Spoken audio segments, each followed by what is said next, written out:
Don't be scared, dude. Just think of that sweet November rain, like that band that sang that song about it. You know, you remember. Watch live, cut, Remember. talking shop live podcast with Blake Alverson, B&B Lawn Care, who has the gorgeous iridescent lights in the corner just to set the mood right on the live podcast. Set the mood, man. That you are. You're a mood setter. You're a game changer and a mood setter. Hi, Blake.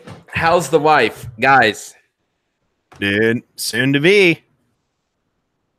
What is that? We've got 5 days. Yeah, you got 1 week, and you're gonna be like someone's husband until we are married. But you're already technically someone's father.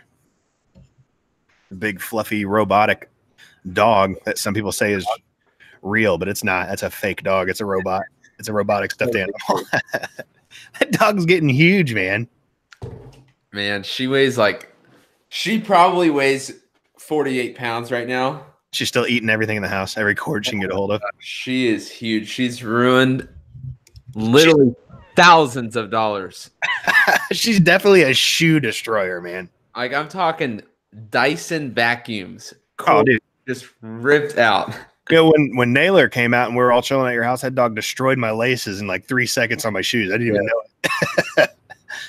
What's up, La Coupe? What's going on, Bruce? La Coupe Royale, what's up, man? Canada in the house. Alan. Buggy, fresh. I like it. What's everybody doing today? Dude, I hope they're actually doing something. That's what sucks, man. When I watch a lot of this stuff and I'm seeing people out there mowing and Instagram stuff, I'm like, man, everybody lives somewhere awesome. We don't. Yep. Our season was so short, dude. We had like a 6-month season because we got so screwed in May with the drought and all that stuff. It's like, man, this season is horrible. I really need a long spring next year. Dude, something. Spring is like a money-making time. Yeah. Even the cleanups, dude. Like a lot of my lawns this year, they don't have the trees. Like my neighborhood does, and that's it. So I'm not like I don't even have leaf cleanups to do. Well, the biggest problem is like last week, all the leaves kind of fell, like especially at my house and stuff, and a lot of the customers' house. So I had people calling me like, "Hey, we need to do leaf cleanups," and now it's snowing.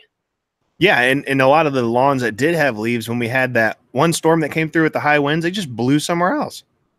Yeah, so I'm in a little bit of a predicament with our wedding because we're going to be out of town for 10, 11 days. Yeah. After the wedding. So yeah, it's tough. Snow's not good. Where are you guys going for your little honeymoon deal? Going to Hawaii. Are you?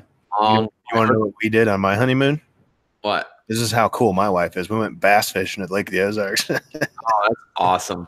Just stayed at the lake house. That's great. Sprinkler blowouts, baby. There you go, man. Dude, I've heard a lot of people make good money doing that. Here's the thing, Blake, and I'm going to share this with you because we have these conversations at all. We are the only two people not making money because we just do lawn care. We don't do anything else, man. We need to start doing other stuff besides just cutting grass, bro. Yeah.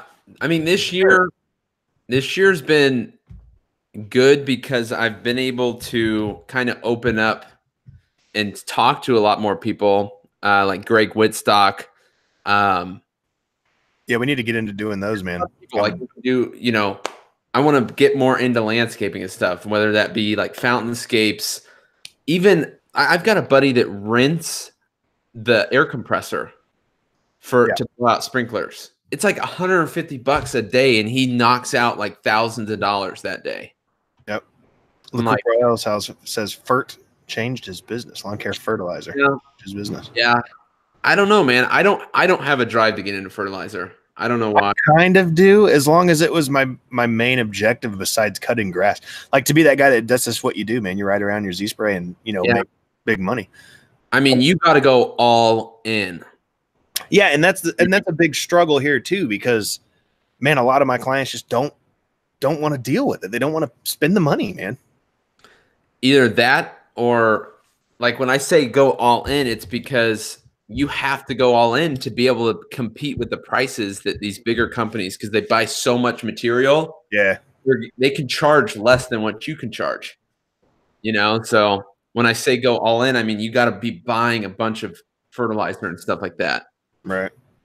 My Snapchat info, it might be on my page. I really don't use Snapchat, dude. I haven't used Snapchat. I haven't either. Forever. I get notifications all the time. People sending me stuff on there, but man, I just don't use it. The platform. I used to do a lot of funny stuff on there, but more money per customers instead of more customers. I love that, dude. That's a good little. I love knowledge there. 32,000 in a month on blowouts. Dude, that's awesome. That's insane, man. Yeah, me and Blake were talking about it. When you just stick with mowing, it's like I'm good as long as nothing happens. But with all the stuff that's been going on with my son lately, he just had like a little tumor-like thing removed from his eye that luckily came back benign, so there's nothing wrong with that, and he's healing well, in case you guys are wanting to know. But that stuff's expensive, man. All those doctor's visits, Children's Mercy is not cheap, bro. It's not. So people are like, man, you got to save that winter fund. What winter fund? Because the minute something like that happens, it's gone. So I got to find something to do this winter. So it's like, you never know what's going to happen. So when it comes to saving money, it's not about saving just enough for the winter. Man, you want more than enough money for anything. And with full service, like when I hear that, yeah, I think of money coming in on the wintertime, because like, I'll be honest, like the last couple of years, like I haven't had anything to work for, like I was living with mom and dad and things like that. So there was no reason that I had to go work in the wintertime. Right. I could just kind of chill and eat Cheetos and play video games and stuff. Exactly.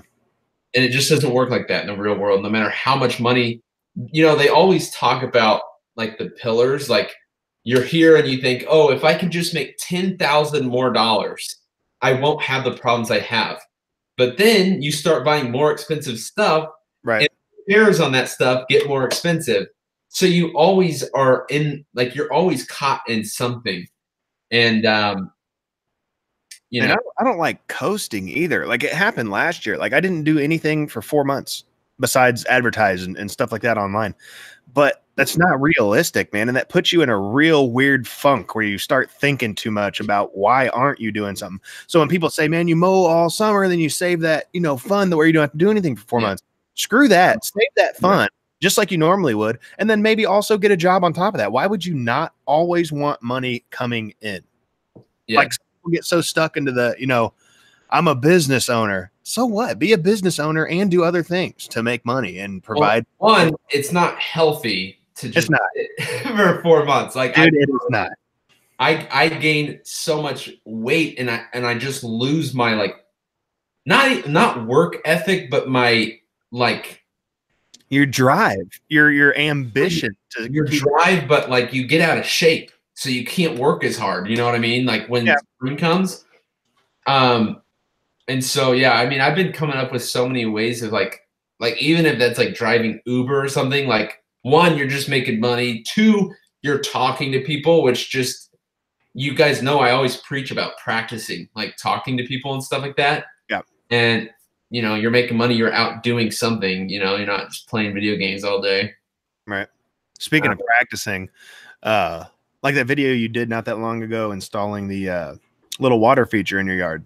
Yes. Dude, that's something else you could do if you were bored, like when it comes to practice, like you think Jordan quit shooting jump shots, move that thing around your property, maybe put it in the backyard and find a different way to wire it, become great at it. So when those opportunities do come up, you don't have a fear of ever installing one. You're like, I've done this so many times. Right. That's exactly it.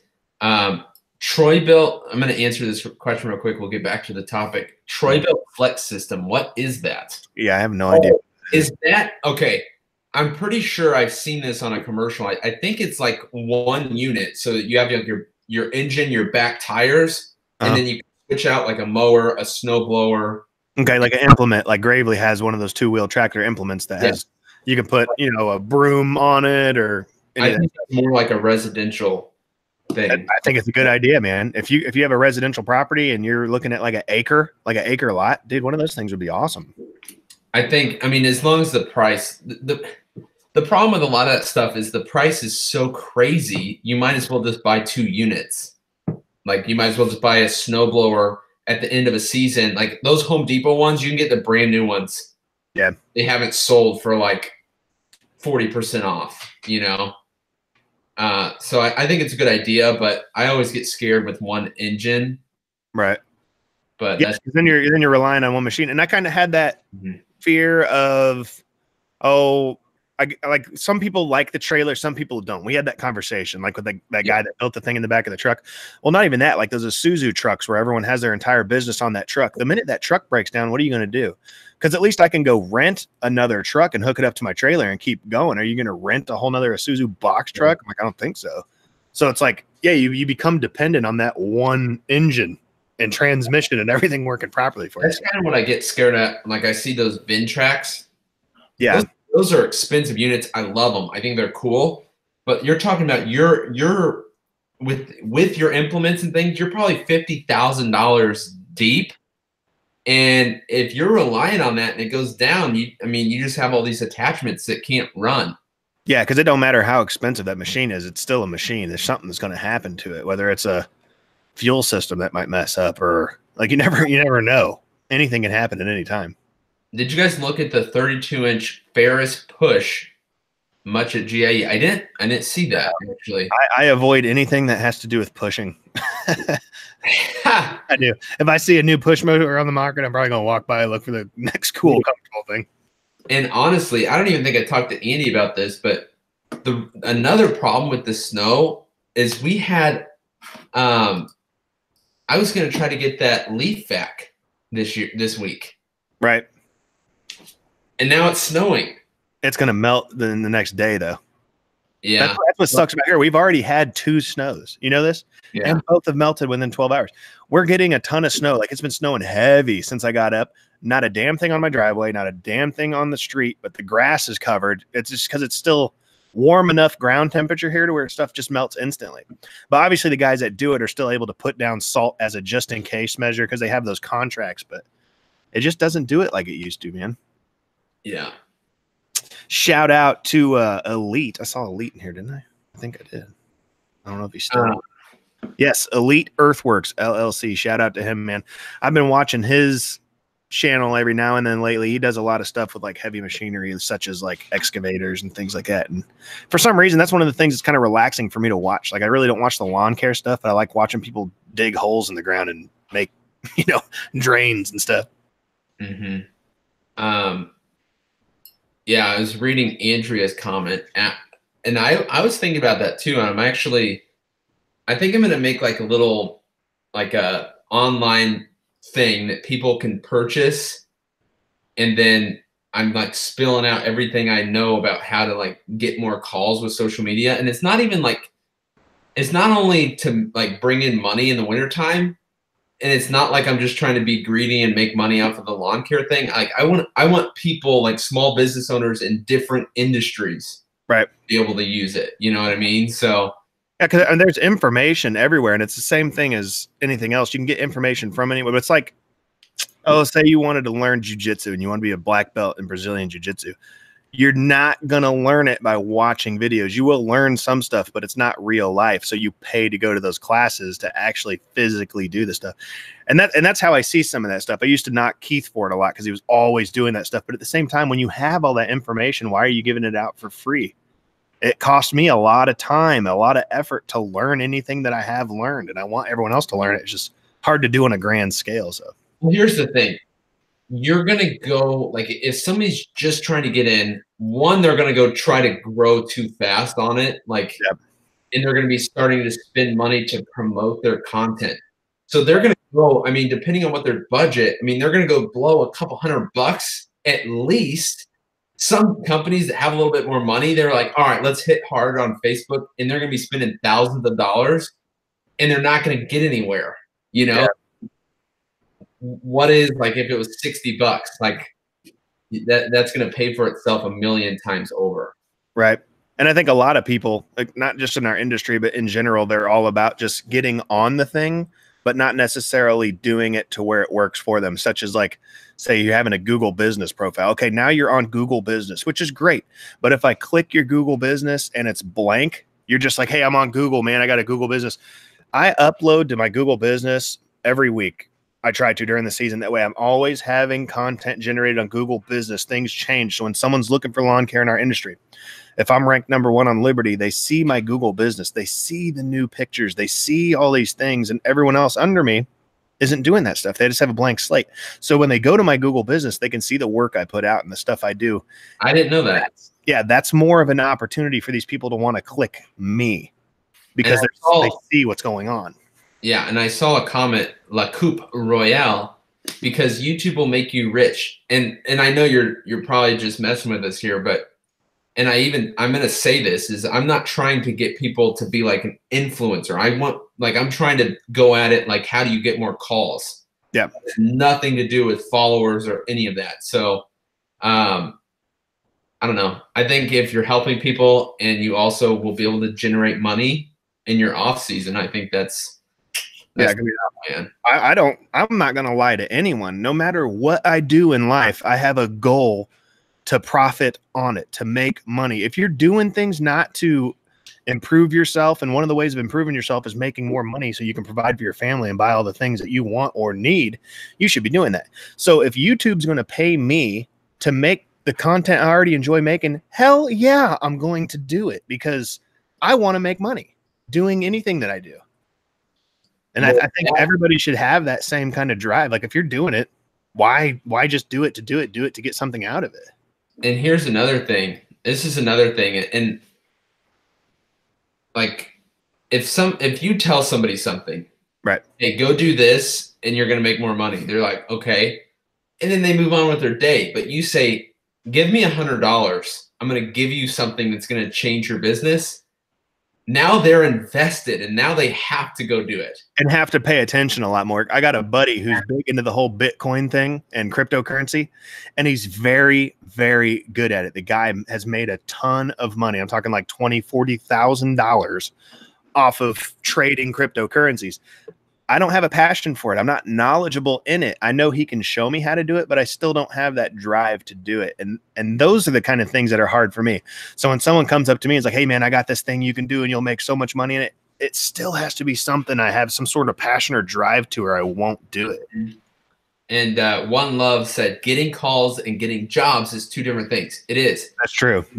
And like, I've already started making the content for this. So I'm going to tell you, and I'm not like pushing anything. I'm just saying, there's two different parts. One, you have to get exposed and get in front of people on social media. And two, you have to have a page that's set up that sells it for you once they see your page. Right. So if let's say you pay for ads, you on Facebook and a potential client sees it and they click on your thing, you've got no profile picture. You've got one picture on there of a lawnmower. Like, you haven't sold that job, but you go on there and you have hundreds of posts of like awesome jobs, mulch jobs, lawn mowing, stripes, whatever. Like, it's practically sold it for you, you know? Right. And one of the cool things, like I've kind of noticed, like, being a solo owner operator, you know what you can take on and what you can't do. During this season, it got to a point where I was pretty much chock full for what I could take on. And I got to the point where when clients were calling me, they were trying to sell themselves to me, like on how easy their property would be or the way they are as people, you know what I'm saying? So it becomes not so much I'm having to try hard to get these jobs, but these people were trying hard to get me on their property, which I thought was kind of cool on some of those ends, you know? Yes. Keep profiles separate. Yes. I mean, I do things a little different. I get that. I do realize that. I do push a lot of B&B stuff on my personal page. But that's just like, I'm trying to build, you know, I like communicating with everybody, you know, in my life, friends, family, customers, whatever. So I don't keep things separate, you know, like. I don't either. And the main reason for that is, go ahead. I was interrupting. All right.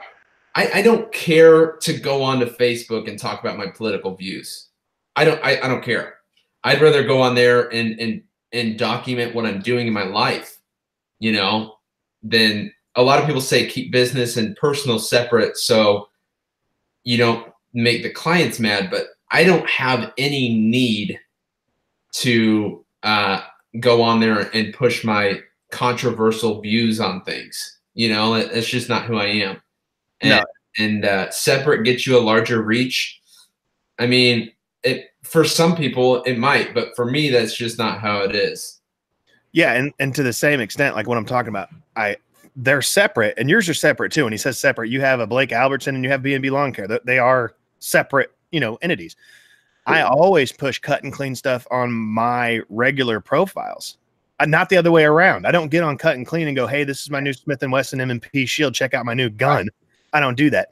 But the reason I put my cut and clean stuff on my regular profile is because those are my actual friends and family, which will have more drive to share what I'm doing. And guess what?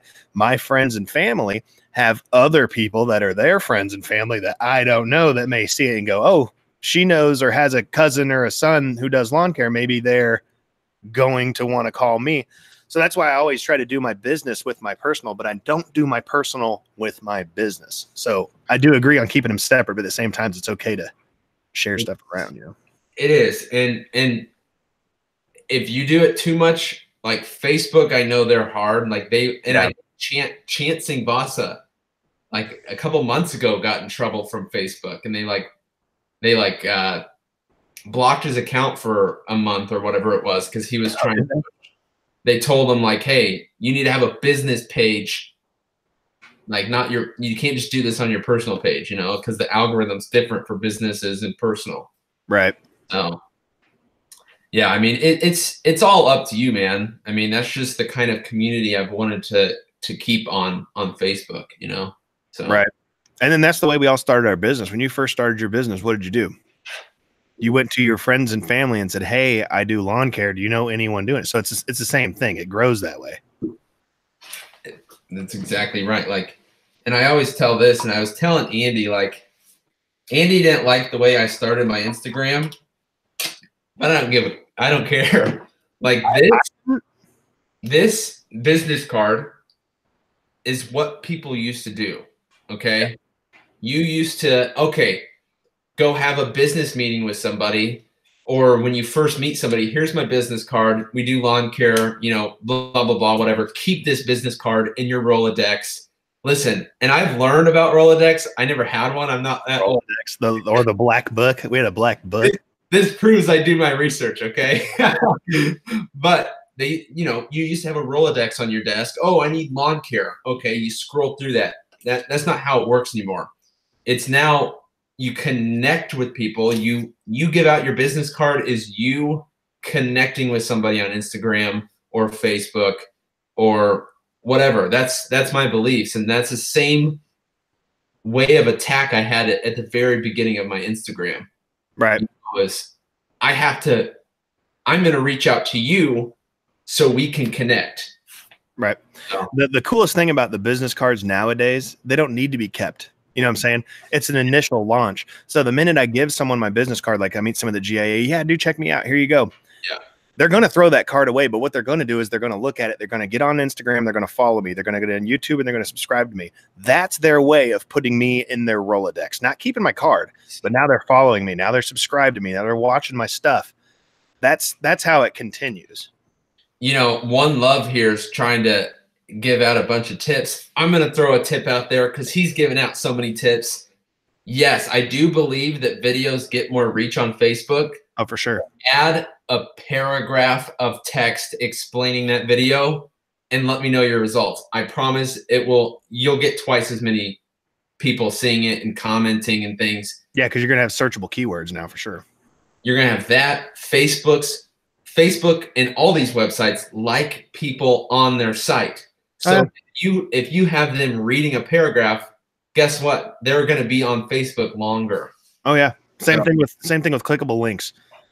When people go from Facebook to click that link and go to YouTube to watch your video, I mean, it's all linking together, man. Yeah. So there's just so many, and this is really it. So like, just like we're talking here, I'm going to take these and I'm going to like put everything together. That's what I like about like having stuff in one area instead of throughout millions of videos on YouTube, you know? Well, then what we need to do, because we're sharing so much information and everyone else is sharing information, click the super chat button and drop a whole bunch of cash for me. All about making that money, dude. One love, man. I like it. I like it. What's up, guys? Make crop.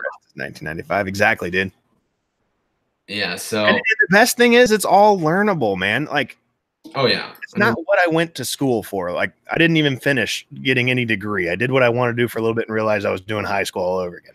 Here's the facts. Like, you can't, even if you went to school, if they were teaching this stuff in school, right, by the time you got out, even if it was an hour course or a year-long class, right, it would all be changed by the end of it.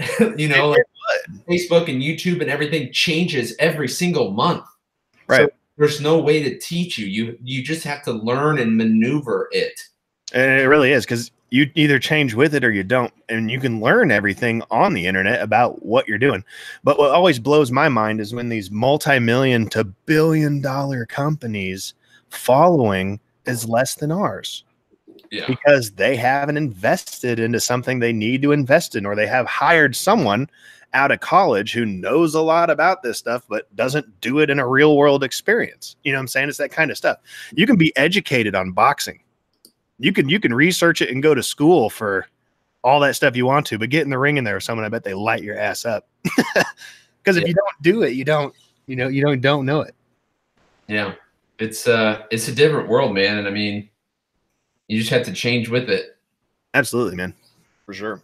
There's nothing you can do about it. So yeah. And that's definitely like a new way to think about it, because business cards were before the internet for the most part. You know, that was your way to save that knowledge and get to know it.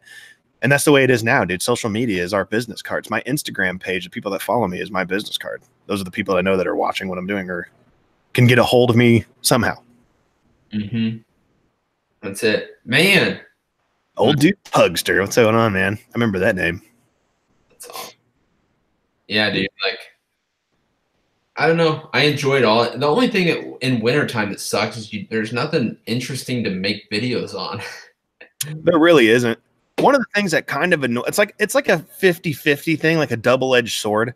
The minute companies started contacting me all the time, was I kind of had like a mix with it. You know what I'm saying? It's cool that they do it. I'm glad to have the opportunities to check out these products and try new things, even make money off of some of them. But it's weird because it's not like what we got into doing what we're doing for. But it's cool to find a new avenue to be able to make money on. And that's the same thing. Like when people don't try new stuff, you never know what's going to come out of it. So I try to say yes as many times as possible. So if Gravely picks me up, and now I'm working with Gravely, if I'm working with Milwaukee, you never know if there's going to be an opportunity one day where Milwaukee's like, hey man, we like what you've been doing. Would you like, and they pitch you a job opportunity or something to where you're doing something great. So if you take all these opportunities you're given, you always have a chance of coming out on top and maybe even doing something different. Andy, I'll be honest, dude. I don't think I'm going to go on any trips next year. Like these. Unless I'm getting paid, I will not, dude, because I've missed so much time. Like, it's cool that they fly us out there. I love the experience.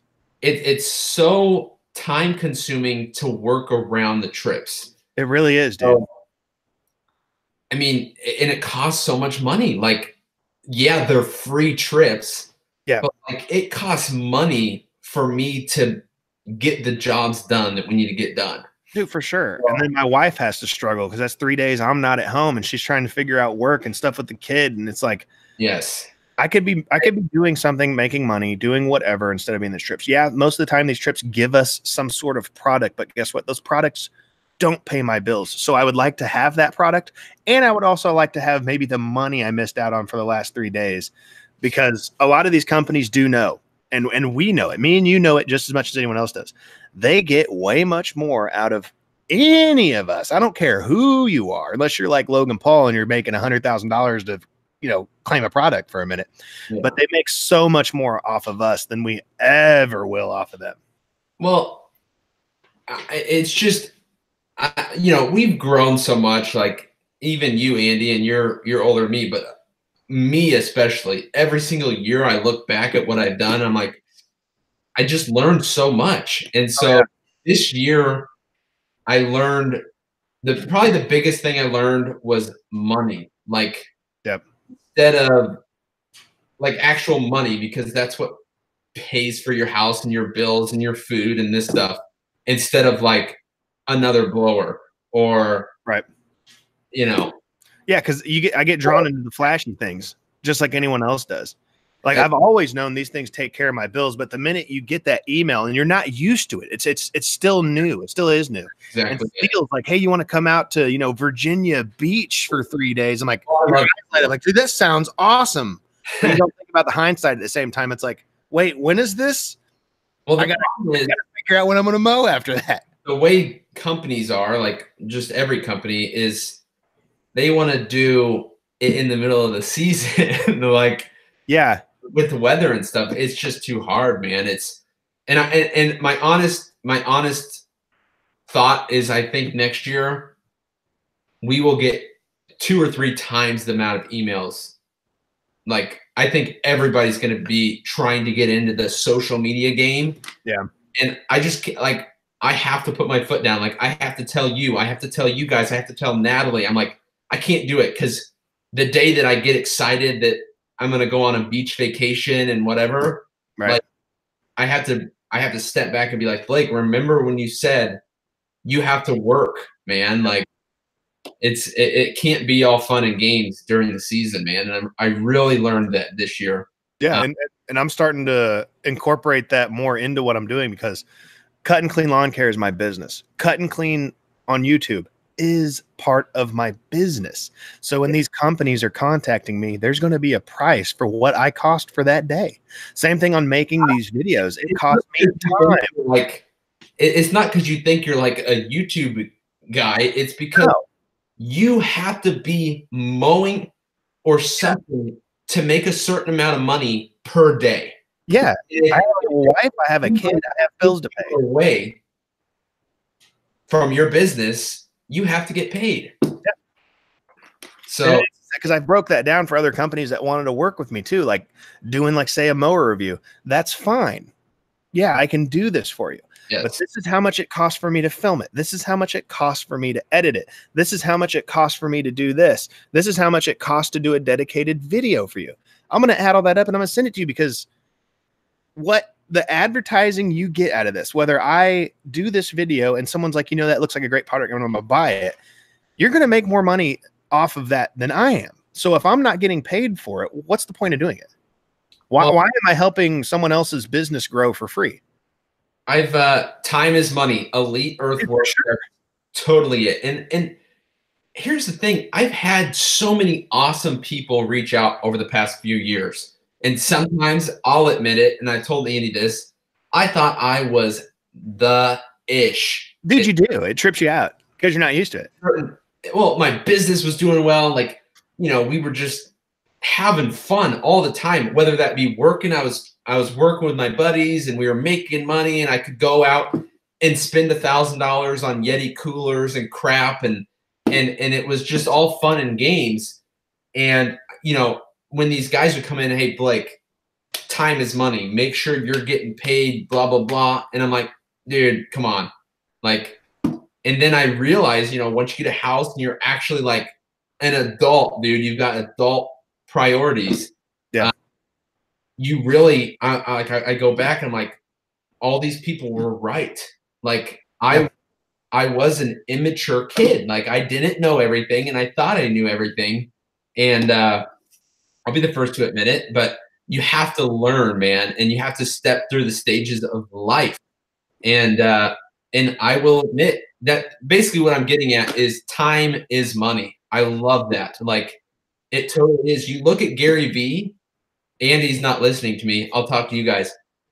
You watch Gary Vee every single day, and no matter who it is, like whether they have millions of dollars, millions of followers, he's talking to, like, I don't even know, every famous person there is, and he's like, I have 5 minutes. I have 5 minutes. I have to get in and out. I have a meeting in 5 minutes. And he's sitting there and talking to, you know, Justin Bieber or something, you know, or some famous rich person. He's like, I have 5 minutes and then I have to go. And like, you have to live your life like that. Like, Yeah. that's it. So, that's it, And not even business, but even personal. Like sometimes when I go to these things, and if they're a Wednesday, Thursday, Friday deal, and I'm missing out on my son's taekwondo, I'm missing out on something that my wife has to change her schedule around. That costs money too, man. It's like here was one of my breaking points this year, and I don't know who it is. I don't even remember, but I still remember. I still remember what the situation was. It was a Saturday. We had something going on, and I said, Natalie, I have to get this lawn done. They're having a party tonight or this evening or whatever, and they need their yard cut. I have to go do it. And, you know, that's an hour and a half of my day to go do this lawn. And I missed out on time with family or whatever we were doing that day to go do a lawn. And I did it. Looks beautiful. And I didn't get paid for it. And I said, like, they stiffed me. Like, I didn't get paid. And I was like, I can't do this anymore, man. Like, I have to have my crap straight. Yep. You know? We're doing, I don't know. So that was like my breaking point of this winter, I have to totally redesign how we're doing things. I have to get paid before I do the work. And in the past, it was I have to do the work and I'll worry about getting paid later. Right. So I just can't do it anymore, man. You can't run a business like that. We always come back to the drive-through method of you go to McDonald's, you don't say, I want 5 cheeseburgers. Give me those first and I'll pay you at the next window. Well, that you know what I'm saying? It's like it doesn't happen. They definitely don't say, I'll send you an invoice in a month. Yeah. We'll pay 60 days later on a net 30 invoice. No. You pay before they give you their product, and then it becomes yours. Shout out to Alex Schmidt, man. I appreciate that, dude. See, okay. No, getting paid sucks, but it's part of doing business. No, it's not. We need to change that because Apple is a very, very successful company, and that's not their method. They get paid, then you get the product. And so I think as an industry, it's been like this way too long. Yeah. Like it's one of those things where it's become okay, but it doesn't have to be okay. That's just because the way a lot of these people do their business or run their business that way. You don't have to run your business that way. We have to change it, dude. Like people no matter what, they look at lawn care guys way different than they look at a professional banker, right? Or whatever. We can't do that, man. Like it's just, yeah, it's crazy. Like, yeah, I had to have a conversation with a client earlier this year. It was a new client this year, and he's always been rather good on paying, maybe like a week or two behind or whatever. But there was a day where he called me, and his scheduled day is every Monday. I'm there every Monday. But he called me Thursday, said, we got people coming over this weekend. Can you be here Friday to mow? It's super important. We're going to have a party. Like, it's fine. Came Friday, mowed it, looked awesome. 2 weeks go by, he hasn't paid me. And it becomes one of those things when I was talking to the guy, you just kind of get aggravated because a lot of people have done it to you. Mm-hmm. If you need me so bad to come and do this for you so it looks nice, why don't you have the same priority to need to pay me so bad because I did this for you? Well, you don't understand. The second, okay, I'm having a party tonight and, you know, something happens with the house. I'm going to call somebody and I don't care. I need it done. I'll pay you whatever. But the second that work gets done and the second the party's over, I could care less if I pay that guy. That is the same problem that happens with lawn care. Our grass looks terrible. We need you to come out today. Whatever it takes, whatever it takes. Okay, you give them a price. No problem, no problem. You do the work. You send the invoice and their life moves on. They're no longer thinking about that because they no longer have a problem. You solve that problem. Old Dude Pugster says, I own a brick and mortar store as well. Sometimes I don't get paid. A loss is just a loss. Try to minimize. How do you not get paid would be my question. Because I could never go to like site one and be like, hey, I need 12 yards of mulch. I'll hit you guys up later. They're not going to let me leave with that mulch and do that. I have to pay before I can even get the mulch on my trailer. I think we need to change it, man. And I'm going to start by next year. I've never implemented it like, you know, Brian Ring and John Pajak and things. They're always like prepay. And I'm like, I'm not going to do it. I'm scared to do it or whatever. Screw that. I'm all about that this year, dude, like I'm chasing people for money. Yeah. And like, I'll tell you, and Andy knows what I'm talking about, but I mean, it is like a homeowner all the way to a multi-billion-dollar like company that we work for. Yeah, still chasing money. It doesn't matter. Once you solve their problem, you're the last on the list. And I just don't think that's right, man. I just don't think it's right. No. So it becomes that your business. What people would call like the D measuring contest. I'm not going to say the word because it's a naughty word, but that's what it is. Those people think because they are bigger in some sort of aspect, they're more important, which isn't true. Yeah. So it could be tough, man. But luckily, dude, 90% of the clients I have are fantastic people, man. I love some of these people, great people. They may not always pay me like the day I get the job done, but I know I can count on them to always pay because I've had some of these clients for 4 years and they always do, man.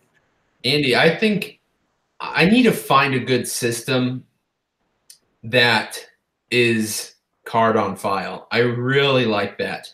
Yeah. Through Yard Books, I do have a couple of people that do have cards on file that I can just do. I'm 100% prepay. I go to the bank twice a year. That's awesome. That's dope, dude. I love that. That's great. I never go to the bank. Ever. Really? No. Everything I do, I have set up automated. I don't want to touch a check. Cash is fine. I'll take cash and put it in the wallet. That's cool. But I'm not chasing money, man. I'm not doing that. So the people that are on my schedule are set up through my email, through Yard Books, and they pay online. You do take a little hit throughout the year, obviously, like companies like Stride or whatever want to take a percentage of what someone used to say you get $40. That $40 turns into $36.80 that they've taken off of it for convenience fees. But guess what? Those convenience fees are all tax write-offs. So I can write off any convenience fee any of these people charge me. But it's convenient for me because I don't have to ever go to the bank or sign anything. It does its own thing, sends it to my bank account. Yeah. Well, here's the thing. Now I've been using Venmo, and now Venmo charges. They just started in November. Oh, did they? Yeah. What do they charge? I don't know. They're owned by PayPal, aren't they? Yeah, they're owned by PayPal. I figured it was coming because how do you run a business that's not? It's not like Venmo's running ads or anything.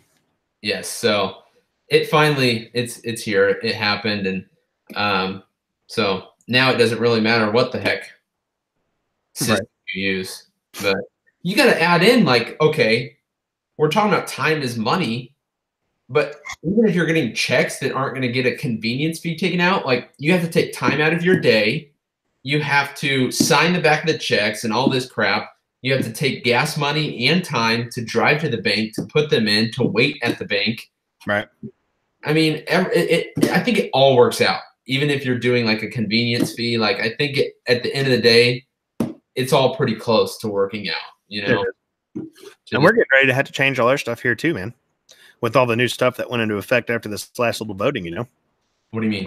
We're getting medical marijuana. We're going to see tax inflations from that. The minimum wage has gone up to like $11 and some change an hour or something like that. Wow. So you're going to see inflation from that as well. Gas prices, I bet, are going to go up to justify some of these costs. So our prices are going to have to change as well because it's just the way things go, man. When some of these things change, you know. And that's going to be the biggest problem in these guys that aren't going to change the prices are going to continue to let being the lowest price. They're never going to let the price raise. So none of us in the industry will make more money. I disagree with that, man, because you're always going to have someone else cheaper. always. But Yeah. I have a lot of clients that like spending that extra money for the quality of stuff I do. I charge some people like, well, okay, $45 to cut the grass or whatever it is. And these people still tip me an extra $8. Through Yardbook, you have a tipping option. So like I'm doing this yard for what I want $45 on, and I'm getting paid $53 from some of these people because they know the quality of work means something. They know what we do or I do to their lawn to make it look the way it is. And when you're set, because you're comfortable, would you say you're comfortable with what you're doing? No. Like I'm talking about for the workload you have. How many clients you have? You're pretty good on how many clients you have, right? Yeah. So everything else from now on doesn't matter. You can put any price you want to. If they say no, they say no. You're still good. But if they say yes, you're moving in the right direction. Mm-hmm. Yeah, I've only had one bounce check. JM talked about bounce checks, and I was really polite because you never know the situations, and it literally was like they switched bank accounts and the numbers were wrong on it. Right. Like so. That's another thing is that you can't flip out on people before it's time to flip out on people. Like you never know what's going on. Right. Yeah, I've had cards get declined through for the online play, like cards get declined. But all those have been pretty much people just like miskeying a number in when they're putting in like credit card information. Right. In a small area, 1/3 of clients are older and don't do online. I'm happy to take their cash and checks. Yeah, I'm the same way. I do have, like I said, it depends on who it is, you know what I'm saying? But I do have a lot of elderly clients that I did super lowball. I'm super lowball on a lot of these people in the neighborhood that are like in their 80s and stuff like that. And at the same time, I don't mind taking cash and check from those type of people because a lot of them just have home phones. They're super hard to communicate with because they don't do email or text message. Right. So yeah, another thing about being a human being too is another one of my biggest problems this year was people getting upset after weather, like rain or something, in the yard not getting cut on the day it's supposed to. Yeah. And it was I mean, it's my fault, man. It's a total lack of communication. But, in that moment, you're just trying so hard to get your work done. Yeah. You're not sitting around texting people. So I'm going to get one of those systems that you have everybody's number and you can just send out a text and say, hey, we got 2.6 inches of rain. We're working on getting everybody, it's going to be 2 days late this week or something. Right. Someone put, what discount do you give if people are paying cash? I give no discount for cash, no discount for check. Money's money, no matter what it is. I have a price for what I do. So if I want to do this job and I need to make $45 of it, just because they're paying cash, I'm not going to do it for $35. I still have a bottom line. I'll tell you the honest truth, and I'm not just saying this because we're online. Whether that somebody pays cash or a check, it goes into my system. Yeah.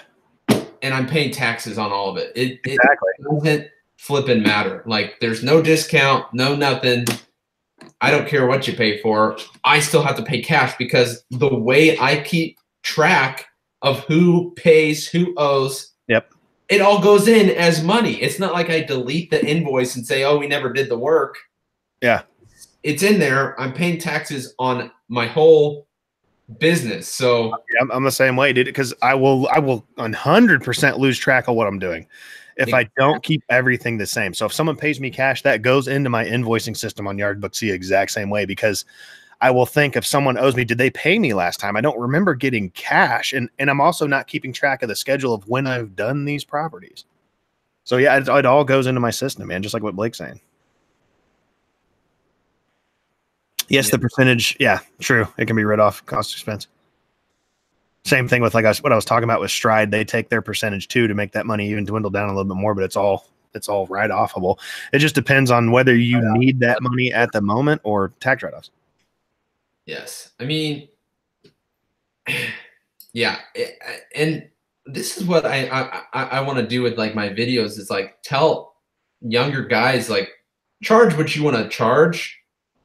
And then add like $10 because you're probably way too low still. Like it's so expensive. It's not even funny. Like this business, no matter what people say, it's expensive.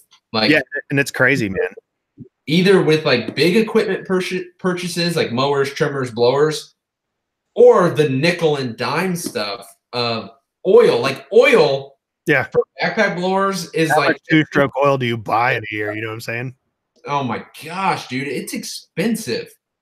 And so it's stuff like that. You never think about trimmer lines, like what, $80 for that spool? Yep. I mean, it's just stuff like that that people don't think about, man. Like insurance and crap like that. It's so expensive. So I just think we need to change the industry a little bit, man, and get paid when we do the work. It's not like we're trying to rip people off.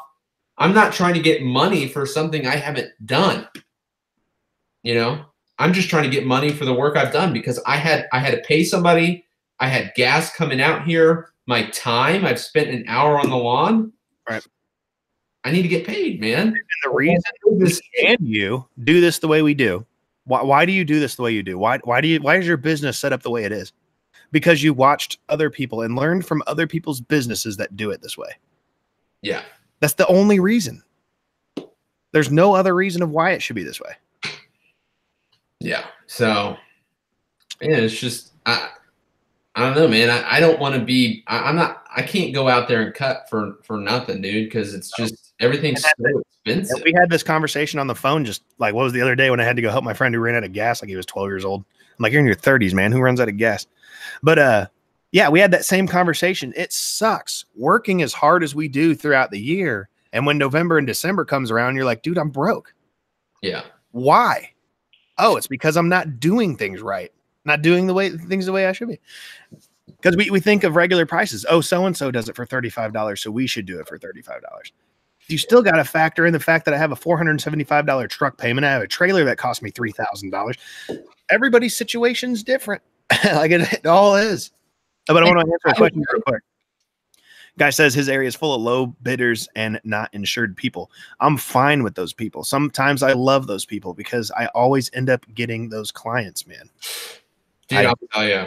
How many calls I get, like, well, I don't like dropping names, but there's a local company around here, and I've gotten 4 clients from them this year because of shabby work, not showing up on time, and things like that. Injury, I see you. No worries. Yeah, dude, like, and I know, like, when I first started, like, all I wanted was, like, an LLC, and I thought that would make me look cool, and I'd be professional, that crap. Right. But, like, think about it in life, like, I just have too much stuff now. I've worked way too hard to get a house and get trucks and equipment and things like that. I can't go without insurance. Like, I can't risk everything I've worked for to hit a kid in the face with a rock and, you know, coming from a mower. I can't, I don't know. So it's just stuff you have to do. I mean, you can run like that and not pay your taxes and not do your insurance and stuff, but I mean, you know what they say, the chickens always come home to roost, you know? So, try to answer this other question. On average per client, we're probably in the range of 30 to 34, 30, I'd say 30 to 32 cuts per year per client is what we're at. We work about 7 months out of the year. Wouldn't you say April through November? Because we had a 2-month drought and now the season's coming. I mean, it cut. Yeah. So this year we probably only did like 25 cuts per client. Yeah, because we were skipping some. And I mean, dude, this snow and this cold has just stopped the grass. Yeah, like when people don't realize when we say we live in the middle of the United States, we live right in the middle of the United States and we get the weirdest weather. We get the north and the south. So it's going to be 18 degrees and it's going to be 60 degrees Thursday. Yes. Like it just does this. It just switches back and forth. I didn't even know it was supposed to snow this morning until I woke up this morning because it didn't say it was going to snow last night. Yes, I know. Real quick, we were talking about time is money. And I got a comment last night, actually. You know, I don't really care. It doesn't hurt my heart at all. I woke up and went along with my day. But and we were talking about free trips and stuff. And people just think it's glitz and glamour. And we're just like living life. And it's just not like that. And I think it was actually on the video, Andy, that we did at one of my customers' house last year. We did a leaf cleanup with Yumi and Randy, where we went and blew out by their pool and like the rocks and landscaping. Oh, at the old bee's house. Yes. And and I got a Dude, comment. that's a lot of work. Yeah, but it was like a guy, and I'm just making assumptions here, and he's probably an older gentleman that never figured out how to make money in this business, and he was a little jealous, man. Like that's most of the time when you have haters in life, and especially on the internet, it comes from jealousy, and he's like, dude, it must be easy. I can find the exact comment actually, but. Well, look for it real quick. Look for it. All right, I'll find it. I'm gonna answer a question. Is there a website that you can send out email or text to clients? Yeah, Yardbook, I can do it all that way. When I send an invoice, I can, send it to their email. I can also send it via a text message so they can do it, and I can mass email clients. But if you're looking for a mass email for everybody, like MailChimp's a good one. There's a lot of websites or applications for stuff like that for sure, man. All right, here's the comment. I'd like to see you punks do this work without all the fancy, expensive, handed to you tools like real men used to do. Why would I? Literally have no idea what it's like to actually work hard. But why would I? Why would I want to go backwards? This is 2018, not 1962. I don't want to go backwards. Well, it's just there's a lot of funny things about this. One, we're working in the video. I don't see, you're sitting at home on the couch commenting that, watching somebody work, so that it's kind of contradictory, but also I don't even think any tools in that video were given to us. Which even if they were, I still own and buy these things. I have backpack blowers. I've purchased these things. Always work smarter, not harder. That's like what my wife just said. Like, why would I want to work backwards? Like, we're not going to show up on the yard with a mule and a pole behind rake to get these leaves up. It's about efficiency. I don't know, man. But and all the equipment was paid for or given to us or whatever. Here's the thing: people think if it's given to us, we didn't pay for it. I had to do something to get that. You had to do years of some things. Dude, yeah, I went to school to do a lot of the things that I do. So if I'm having to shoot a video, if I'm having to market or advertise for this other company to get a backpack blower, guess what? I paid for that. I earned that with my time, my effort, and doing what I do. They didn't just give it to me. There's no such thing. If Stihl contacted me and was like, hey, we'd like for you to do a video on something, I'm like, no, I don't want to do anything for you guys, but you can still give me the blower. That ain't gonna happen. Let me tell you that ain't gonna happen. Dude, okay. I earned and paid for everything I have. I had to do something to earn it, period. Name some stuff you've gotten for free that you didn't have to do a single thing for. In one of my videos, it was the GIE video, dude. It took me 8 hours. This is real talk. Okay. It took me 8 hours to do this, and I made less than minimum. If you were looking at it money-wise, I made less than minimum wage while editing that video, where I could have been making hundreds of dollars an hour in my business. Right. So think about that, man. Like, this is serious. It takes time, man. And there's not a whole lot of return. So if someone's going to pay you to make a video, you're going to tell the viewers you are on the payroll.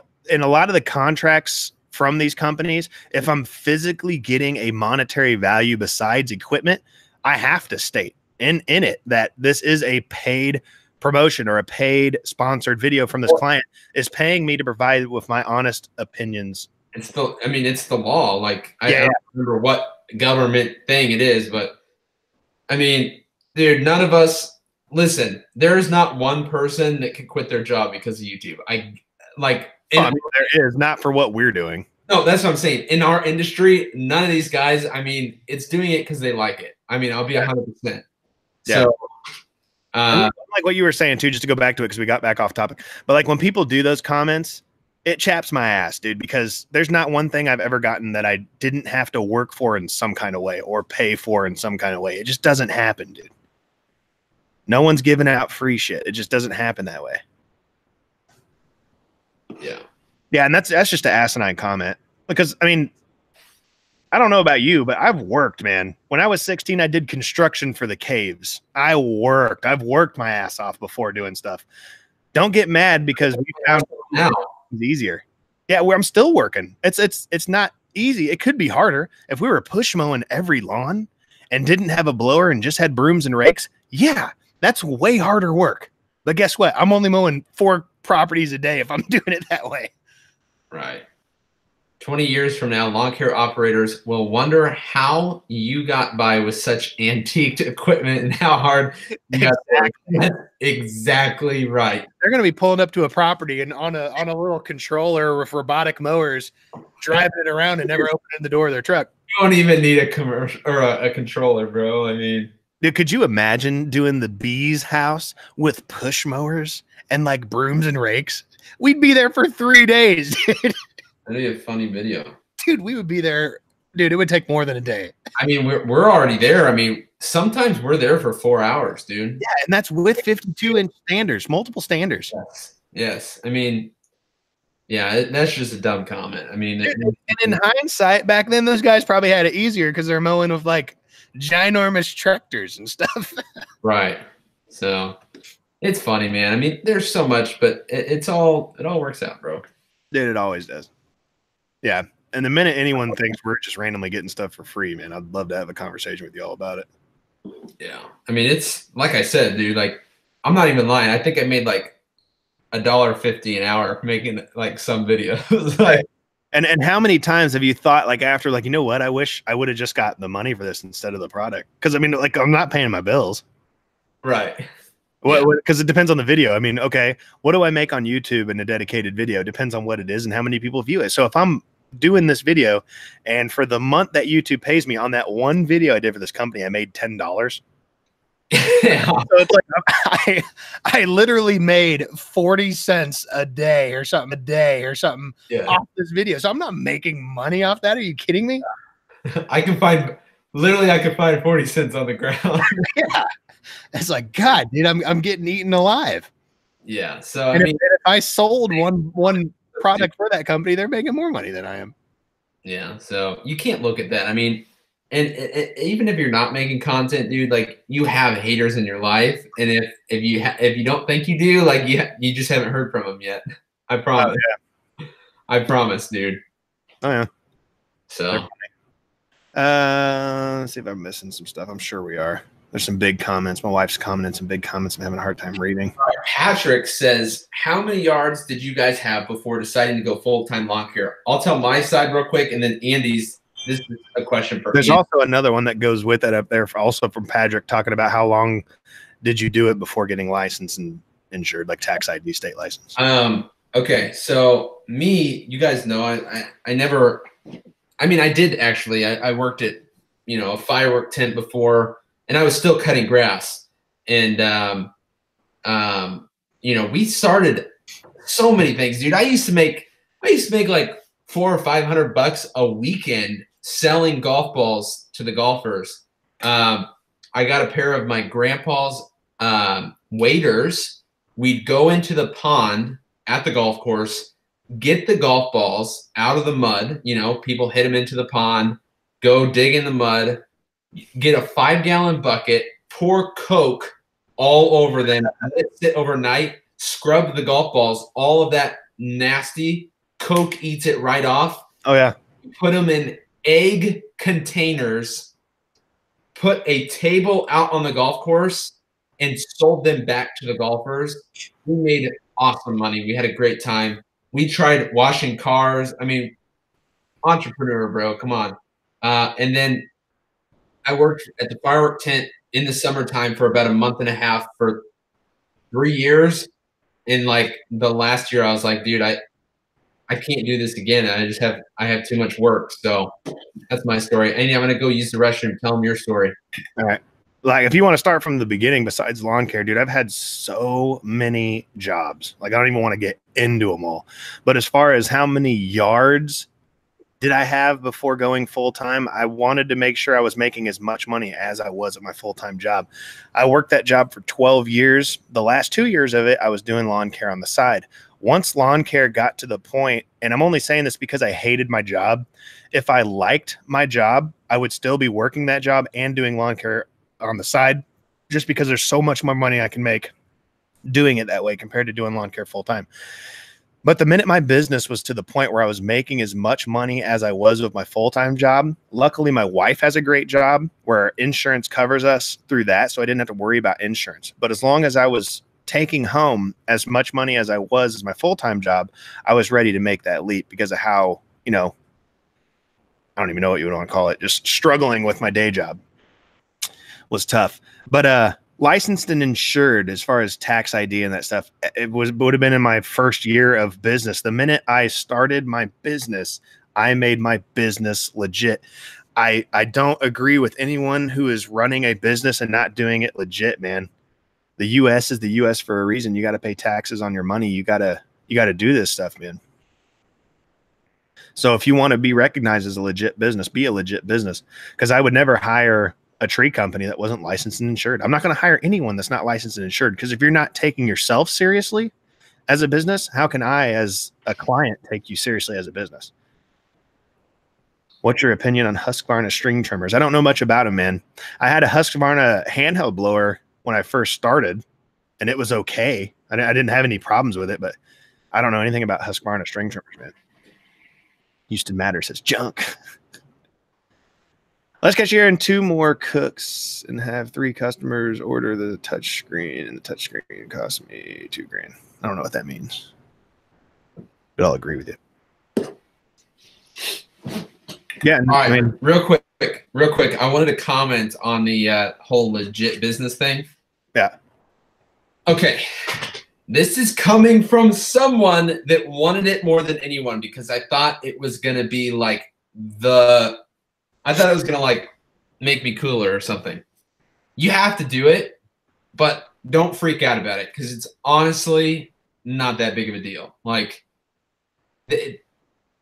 everybody tries to scare you when you're doing it, you know, like, but it's not that big of a deal. Just get it done. Yeah, it's not hard to do.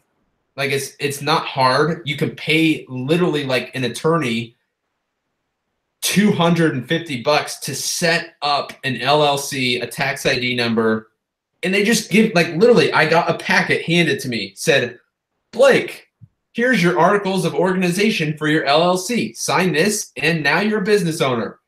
And like, every year I meet with my accountant.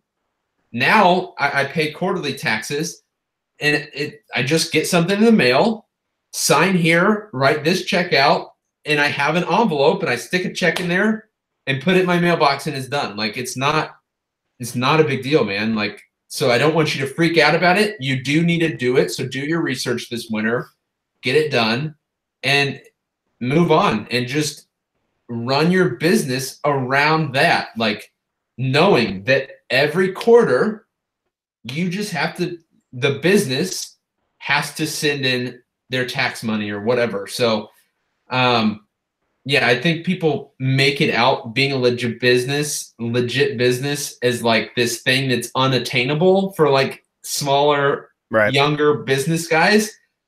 And it's just not. I mean, I think they do that to kind of freak you out, to kind of mess with you, but it's not that big of a deal, you know? And you don't have to be an LLC. You do not have to be. So a lot of people think when you're licensed you're an LLC. You don't. It doesn't have to be an LLC. You're sole proprietor. You can do all kinds of things. But and all that shit does. Oh, I'm sorry. I don't cuss. But finish it. It doesn't matter. Like, I don't know what the difference is. I don't really care what the difference is. But like, if that's how you run your business, it's the same. We're all doing the same things. We're all. It's fine. You know, no big deal. And Pat asked, licensed and insured when doing lawn care on the side. Yeah, because even lawn care on the side is a business. I think. Yeah, I mean, if you're doing like a few yards and you're getting just straight cash for them, technically you don't have to. But if you're talking about legal business, yeah, if you're providing a service and you're making money for that service, it just depends. I mean, if you're not making enough money to pay for setting it up, yeah, then you're But I mean, if you're actually, you know, you're making money to help pay your bills, you need to just do the small investment up front and just get it all done, you know. Right. But the problem is some of these younger guys, you know, have 2 lawns and they're like, I need to go buy all this stuff like my insurance, and I'm like, dude, you're gonna go out of business before you get started. You know, you got to start somewhere. Gold to Peas Rock, Gold Tops Rock, something like that. If you're going to, hold on, no. How do you, all right, Alex Schmidt. Yeah. How do you get clients in a town that doesn't allow you to go to door to door? Dude, I've never went door to door in my entire life, dude. I have never knocked on a door to get a client. I've never done it. I've done everything through social. I when I was younger, I bought a bunch of door hangers. I didn't get one call from them. Never did it again. Yeah. So if you're asking how to do it, one thing I would recommend is get on your, you know, if you can't go door to door in that town, get on that town's public Facebook page and advertise yourself that way. Look for people asking about lawn service. Post that you're doing lawn service for that neighborhood. There's a lot of ways to get that stuff for free. Caleb Schultz. Are you on Instagram, Caleb Schultz? Let me know, because I actually have some questions for you. And yes, I have thought about doing it, and yes, I want to start doing it. I think it'd be, you know, we get these winter days, and Andy can tell you too. You know, January, February, December, we get days that are 50, 60 degrees. And you could go out and say, hey, Miss Jones, you know, next time we get a nice day, you know, I'll come out and power wash. Right. I think it'd be great, dude. And I can tell you the only reason we don't do it. I can tell you right now, and it's a simple answer to that question. The reason we don't do it is because we haven't educated ourselves in doing it. We've been so focused on mowing and cutting grass. It's time for me and you, Blake, to educate ourselves on a lot of these other things we can be doing to make money. It's our fault. Dude. It's no one else's fault, dude. It's our fault. Because I see all these comments, people saying, dude, I make this much money doing this. And it's simple things. We both own power washers. We both know how to do this stuff. I've washed my house 1 billion times. I've cleaned my driveway 1 billion times. Yeah, that's the thing. I don't know what to charge. I don't know where to start. That's all we got to do is educate ourselves. I mean, you could probably make pretty decent money in the wintertime, man, doing it. Yeah. I mean, there's all kinds of random miscellaneous work. It just depends on how much or how hard is it to schedule a lot of these things. It seems like a lot. I don't know. I could be making excuses too, but you're making excuses, man. Sure I am. We all are. Caleb Schultz. I'm trying to look him up. I'm stalking him. Went from billing $50 a man hour to $150 a man hour washing. You have to check out Joshua Latimer. I know Joshua Latimer. He has a podcast called Quick Talks. Quick Talks. With old Joshua Latimer on Facebook, I believe. But there's a lot of things. Dude, hanging Christmas lights is something I will not do. I hate heights. Scared of I heights. don't want to be on my house. I hate getting up there to have to clean my gutters. Like, it's just not for me, man. The same reason I'm not an arborist. I ain't climbing no trees. I don't like being up there. I'm too big. I fall hard. I want to stay Caleb, on the ground. Caleb, please hit me up in a comment with your Instagram if you have one. I want to talk to you a little bit. There you go. And that's how that's how we do it. That's how networking works, man. Mm-hmm. Same thing with that guy who was asking, like, how do you get clients if you can't go to door? Here's a place where you can ask that question and we can give you opinions. Like I said, I've never went door to door in my life. I've done everything via social media, building a web page, building my Google business so people can find me. I don't necessarily always have to find them. Because that's just the way the world works. Works nowadays. How many people do you know right now that go, hey, I'm looking for a plumber. Let me go find the Yellow Pages book upstairs and open it up to the plumbers page. Nobody does that. They get on their phone, they go to Google and they type in plumbing and then put in their zip code or something like that. And that's how my business is found. When you type in lawn care and you throw in my zip code, I'm the first one to come up under under advertising being paid. Obviously, if you type in lawn care Kansas City, you're going to find B&B Lawn Care. Yes, sir. Patrick wants to know what you do during the wintertime. Klaus, no. Actually, I'm thinking about it. I'm thinking about helping a buddy. I'm going to get a job. I'm going to find something else to do and make some money, keep bringing money in. Yep. because the snow is unreliable. So when you're talking about the difference of always knowing money's coming in, hence working a job, or just praying to God that it's going to snow every week, like it's tough, man.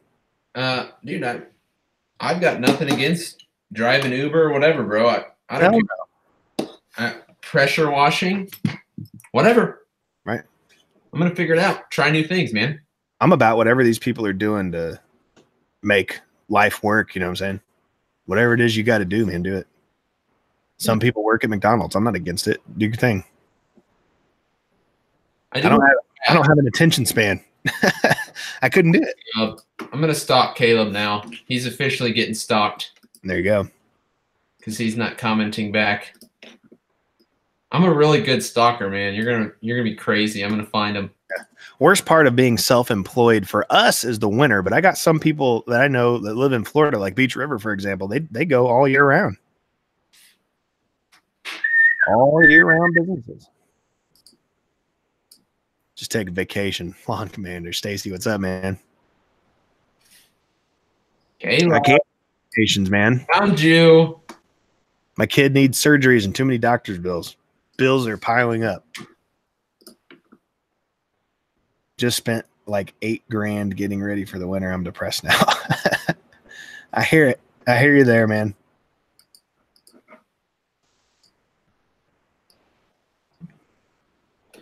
Yeah.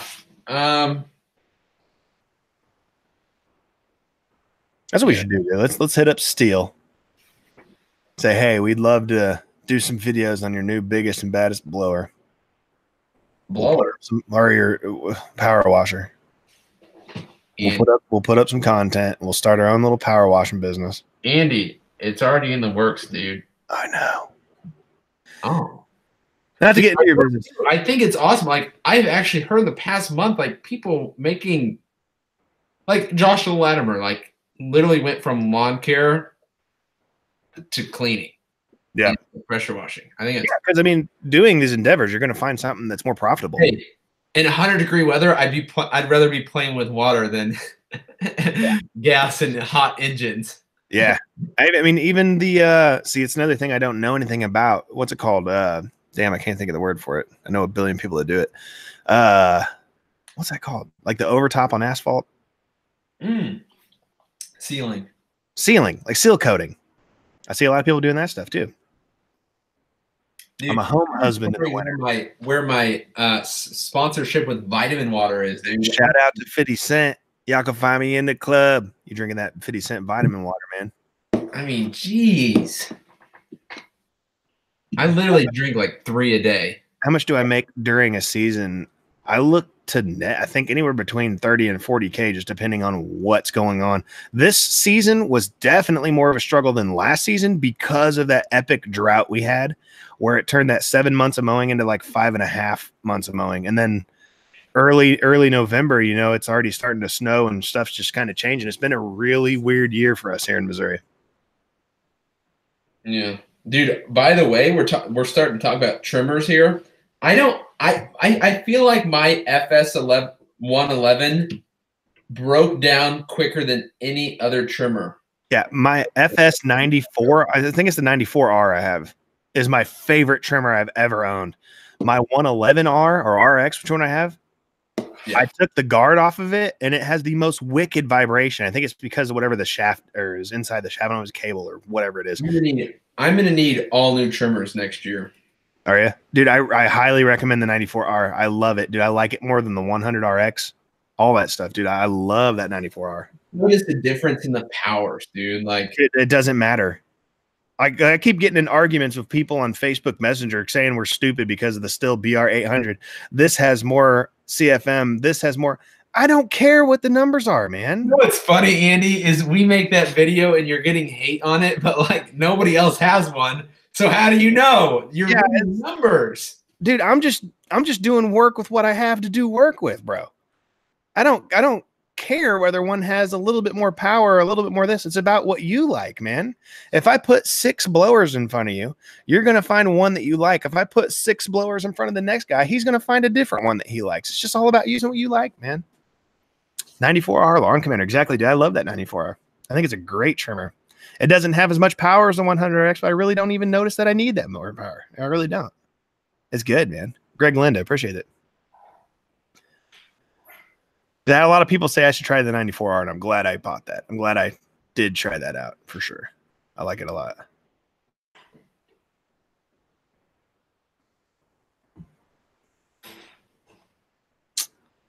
I don't hate you, bro. The haters. You should.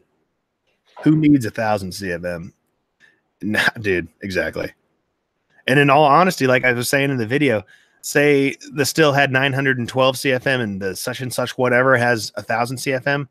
And in real life experiences, it's not going to be enough for you to notice. It's like the difference between a 48-inch cut and a 52-inch cut. That extra 4 inches doesn't make such a dramatic difference. It's not that big of a difference. To each their own. 94R, okay, but my guys, Echo 2620T. Yeah, I mean, I like the 2620T, and the only reason I don't feel like I run Echoes because I have no dealerships around here for it, besides Home Depot, and I already explained that. I don't like doing the Home Depot dealership deal. Yeah. Dude, I'll tell you, one of the coolest things I've gotten was that Craftsman toolbox. It changed my garage. Yeah, I have been unorganized at my parents' garage. I've been unorganized at my house. And my garage is actually starting to feel like I can walk around it a little bit. You want to hear a secret, though? In a month, it won't be like that? You're an unorganized person, just like I am, and give it some time. I know.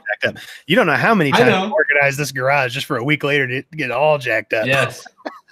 I could never find a 10mm socket, and I probably bought 1,000 10mm sockets. Dude, it's funny. I can't ever find screwdrivers. I'm like, dude, that's like the cheapest, easiest tool ever, and I can't find them. So many kits.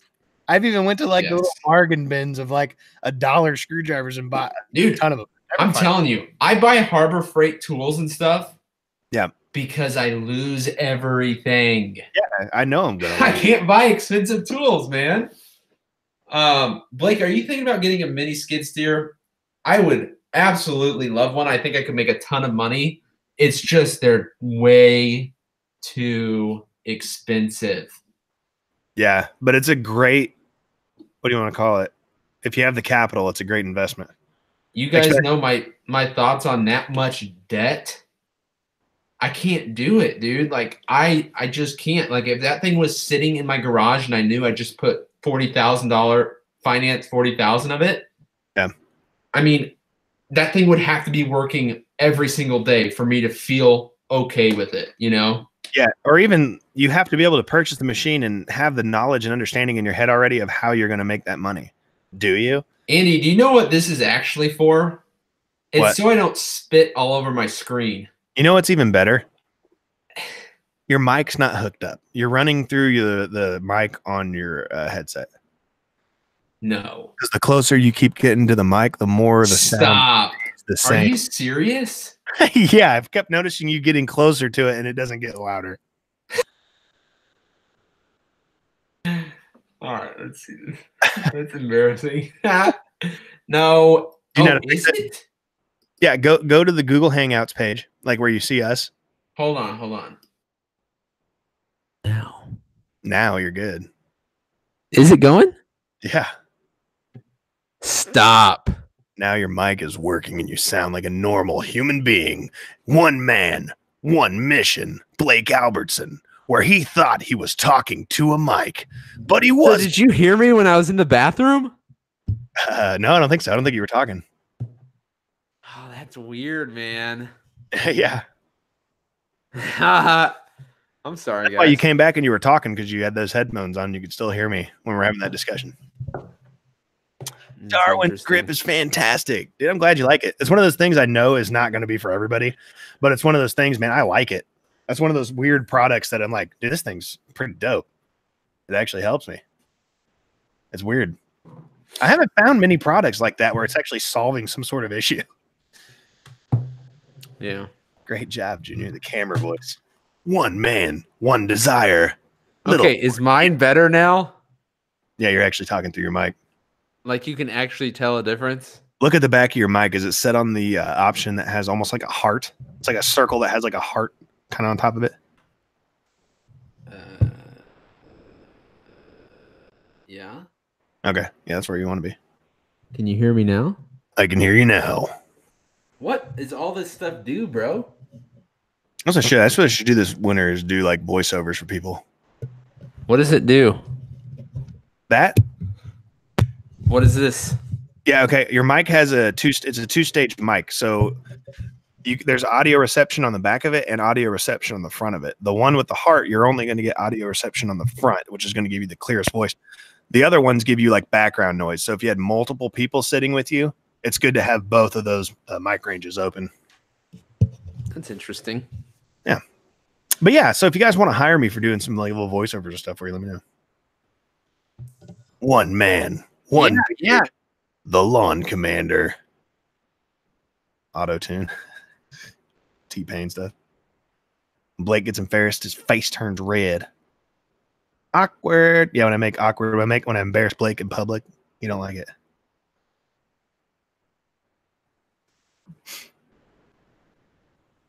One man, one desire. Your mic's off.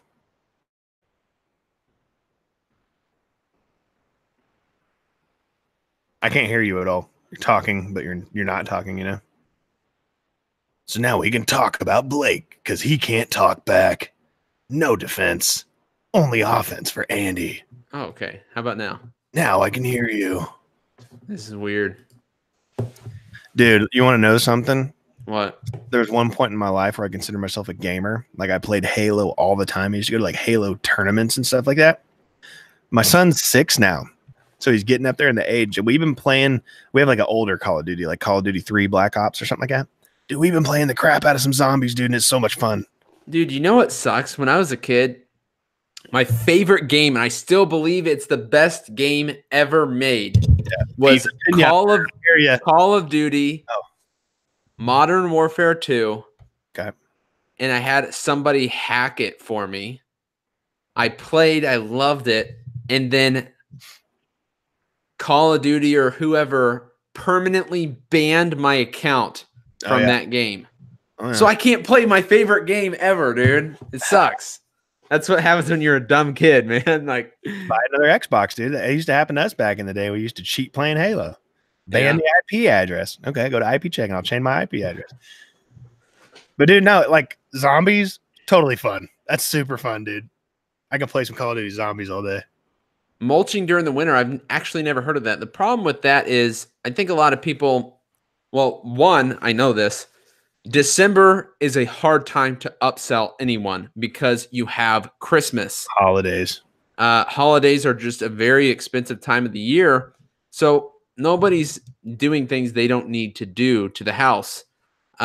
January is kind of that same thing. February, I feel like, is a depressing time for everyone. It is. And people are not willing to go out and pay for these extra things in life that you don't need, but you want. Yeah. And in our area, dude, it's that first sign of anything green outside. That first sign of a little bit of leaf growing. And I'll be honest, I think people in our area, I mean, we have it's a nice area, but it's not like there's just so much money that they can throw away. No. You know, they can go spend a bunch of extra money all the time. You know, everybody's about the same, no matter what you think, no matter how big the house is or whatever, they're living their life month by month, you know? And you got to remember the rich are rich for a reason. Right. They're not money spenders. They're stingy. They don't know how to market their money. Yes. And something happens in April, taxes, yes. But when people get their tax returns or refunds or whatever,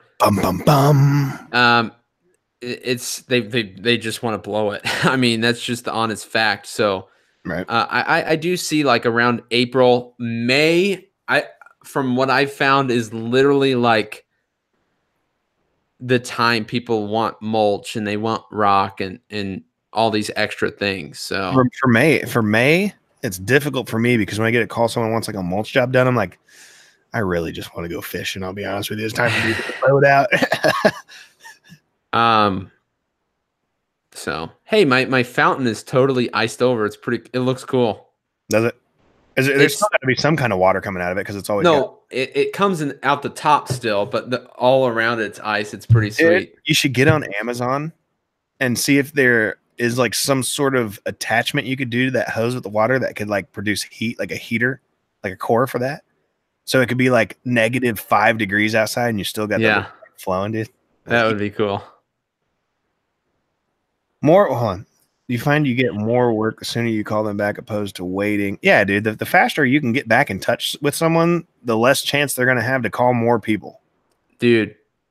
And with bigger jobs like rock jobs and things, I go meet with them in person. So everybody, and I take pictures and I edit the pictures immediately. Like if they say we want this bed a foot out, I edit on that picture a foot out and I draw the design and everything. And I want to get that estimate as soon as possible because you got to strike when the iron's hot, man. Like if you would send it like that night or the next morning, like let's say, hey, I have an opening on Thursday. Let's get this done. And the sooner you can kind of jump it. Yeah, absolutely. I mean, if you would wait 2 weeks on something like that, their lives are moved on, Yeah, my wife nailed it too. I'm so bad at getting back to people. Like if they catch me, I get the call and I answer it, dude, it's on. If you got me on the phone, it's on. Yeah. I get a lot of people leaving me voicemails, which is cool, but by the time I get to it, usually it's like 8 o'clock at night. And I'm like, I can call someone at 8 o'clock at night. Oh, I'll blow it off for the next day, and then I just forget about it. It's like I'm horrible at that. I'll be the first person to say I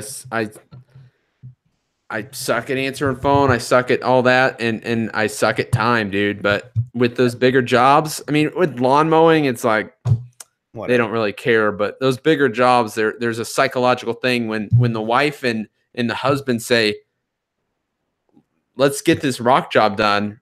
The iron's hot.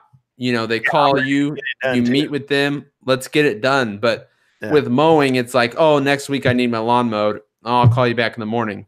Right. I'm not going to answer my phone at 9 o'clock when we're, doing something. So, right. After winter, Blake, how hard is it to get Blake off Blake time? That's true. Blake does run some weird, awkward schedule. Yes. I'll be there in 5 minutes. Okay, dude, see you in 2 hours. Yep. That's it. I had to stop by Starbucks and get a mocha frappuccino with a 2-shot espresso. That's funny. But yeah, man, anything else you guys want to talk about, man? Let us know. Yeah, we kind of went off on our little rant of what we were talking about. Winter, things like that. Yeah, it's tough, man. Like, it is. But you better not run off Blake time on Saturday. That's true. That's something we can talk about, dude. You're getting ready to get married. I know. Is it weird yet? It's weird, man. My wife made me get married. I'm like, what are you talking about? Drug me down there. Like, what are you doing? Yeah. Big deal, bro. It's really not. Saturday. If you already know, it's not a big deal at all. That's the way I think of it. Like, people like talk about getting nervous. The only reason I would see, like, because I wasn't nervous or anything. It's like, if you know that's what you want to do, that's what you want to do. What's there to be nervous about?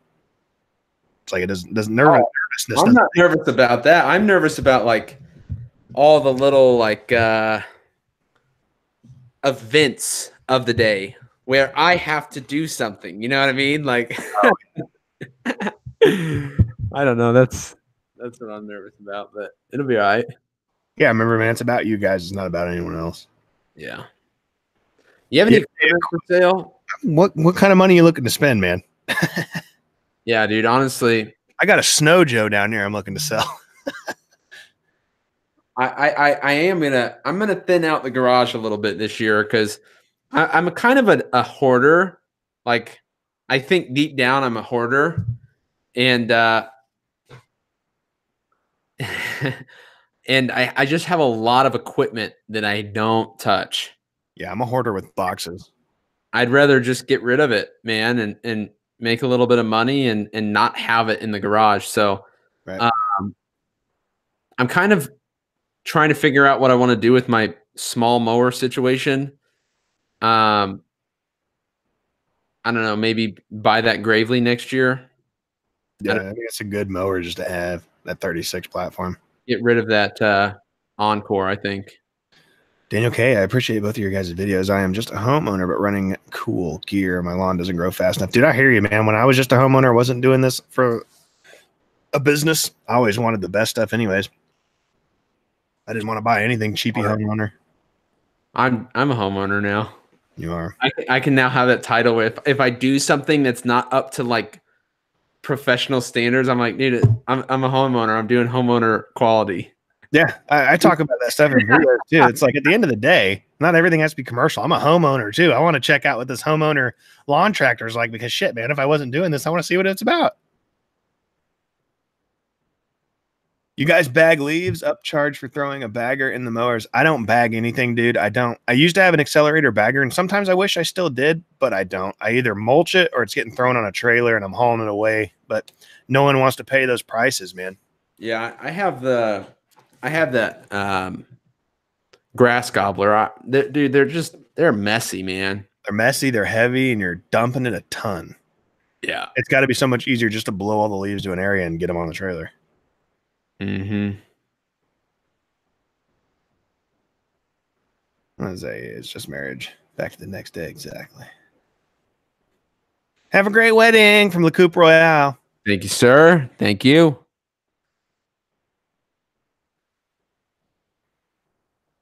Yep. My wife's upstairs sitting waiting to go to her part-time job. She's a part-time job and a full-time job. That's what it's coming down to, dude. It's just like bills, man. Bills are crazy. Life always throws you curveballs, man. You always got to do a little bit more. So I'm trying to figure something out. That's the hardest part about me, man. Ever since I've become like before, when I wasn't owning a business, I would just do anything, whatever it was. Now it's getting to the point where it's got to be something I feel like I have to enjoy doing it or I'm not going to do it. Mm-hmm. Just because I know it's like, fuck it, I don't have to work here. The expo was in Kentucky, and it always is. I think it's been in the same place since it started, like what, 50 years ago or something? Right. See, and that's becoming one of those things too for me, man. Kind of like we were talking about going to events. That's a week off mowing there. Dude, I'll tell you. I'm really I don't know, man. I didn't enjoy GIE as much as I used to. One, I was sick. I felt like crap. Because it's not about the expo anymore. The first couple years, it was cool seeing stuff. Now it's just about the people. Like we're getting to hang out with people that we're like friends with. Talk to people. Yeah. I'm sick. Like I don't enjoy myself. So yeah. Yeah, because we go there and it's a big event for mowers. At the end of the day, that's what it is. Like a big event for like that kind of stuff. It's like I'm really not into it that much where I give a crap about all those equipment, you know? Mm-hmm. Like I'm walking around trying to be enthused. I'm like, I really don't care about your new Cub Cadet, whatever it is. It's like, it's hard for me to be that into it. It's just equipment. It's just stuff I use to make money. It's like, I'm not that into it. Long way from PA, man. It is. La Coupe, do it, dude. And it always falls on my son's Facebook, whatever you've got, hit me up. Love to hear it. Yeah, man, for sure. It's 1:30, dude. Oh man. Yeah, you gotta go do what? Nothing. Whole lot of nothing. Play some Modern Warfare 2. I wish I could, dude. I'd be setting counter strikes on people, man. You don't even know. Intervention, dude. The gun. Yeah, I don't remember much about that one, Modern Warfare 2. We're at 50 cal. Was that the one where you got the nuke, 25 kills nuke? Yes, I think so. Okay. Yeah. I was just a fan of the zombie games for some reason. I just loved playing those. Hey, Changing Seasons. Hey, Changing Seasons does water features. Hit me up, man. I'd love to talk about that with you. But if you thought about getting a Skag leaf blower or a Ferris blower to get the leaf job done quicker. So what we were going to work on this week was I'm actually going to be testing out one of the Ferris blowers and maybe down the line sometime. That Skag leaf blower is it's not like a working model. It's just a like a prototype / concept. Yeah. Wife wants to know what time Natalie gets off work. Huh? Wife wanted to know what time Natalie gets off work and if she's working this whole week or is she taking some days off before the wedding. She's working Monday, Tuesday, and Wednesday, and not She's got like 2 weeks off, man. Right. Wife wants me to talk about how tough my psycho son was during and after surgery. Yeah, it was a weird one, dude. As a parent, like I had to take a little bit more medication than usual. That way I can be on like a nice little streamline, kind of feeling good. Because man, when your kid's getting like an eye surgery, like something removed out of his eye, I don't know anything about that, but I know how fragile your eyes are. You only get these 2 eyes, and that's all you get. You just got to put all that faith and trust in like the doctor that they know what they're doing and not having a bad day, you know. But I can't imagine, man. dude, it's weird, man. And when he came out, they had to give him like fentanyl to come out of the anesthesia. And he was a terror, dude. He was real physical, real angry. Because I think in his head, he thought he was just going there for like an appointment. Didn't know he was necessarily having this full surgery done. Right. So he woke up only being able to see out of one eye and stuff. And it was difficult, man.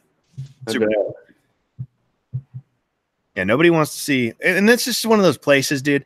Children's Mercy, they do a great job at that hospital if you've ever been there. It's real entertaining. It's great for the kids. There's elephants on the wall, little games and stuff for them to do in every room. But it's a very sad place, too, because you know everyone in there is in there for probably something pretty epic with their child.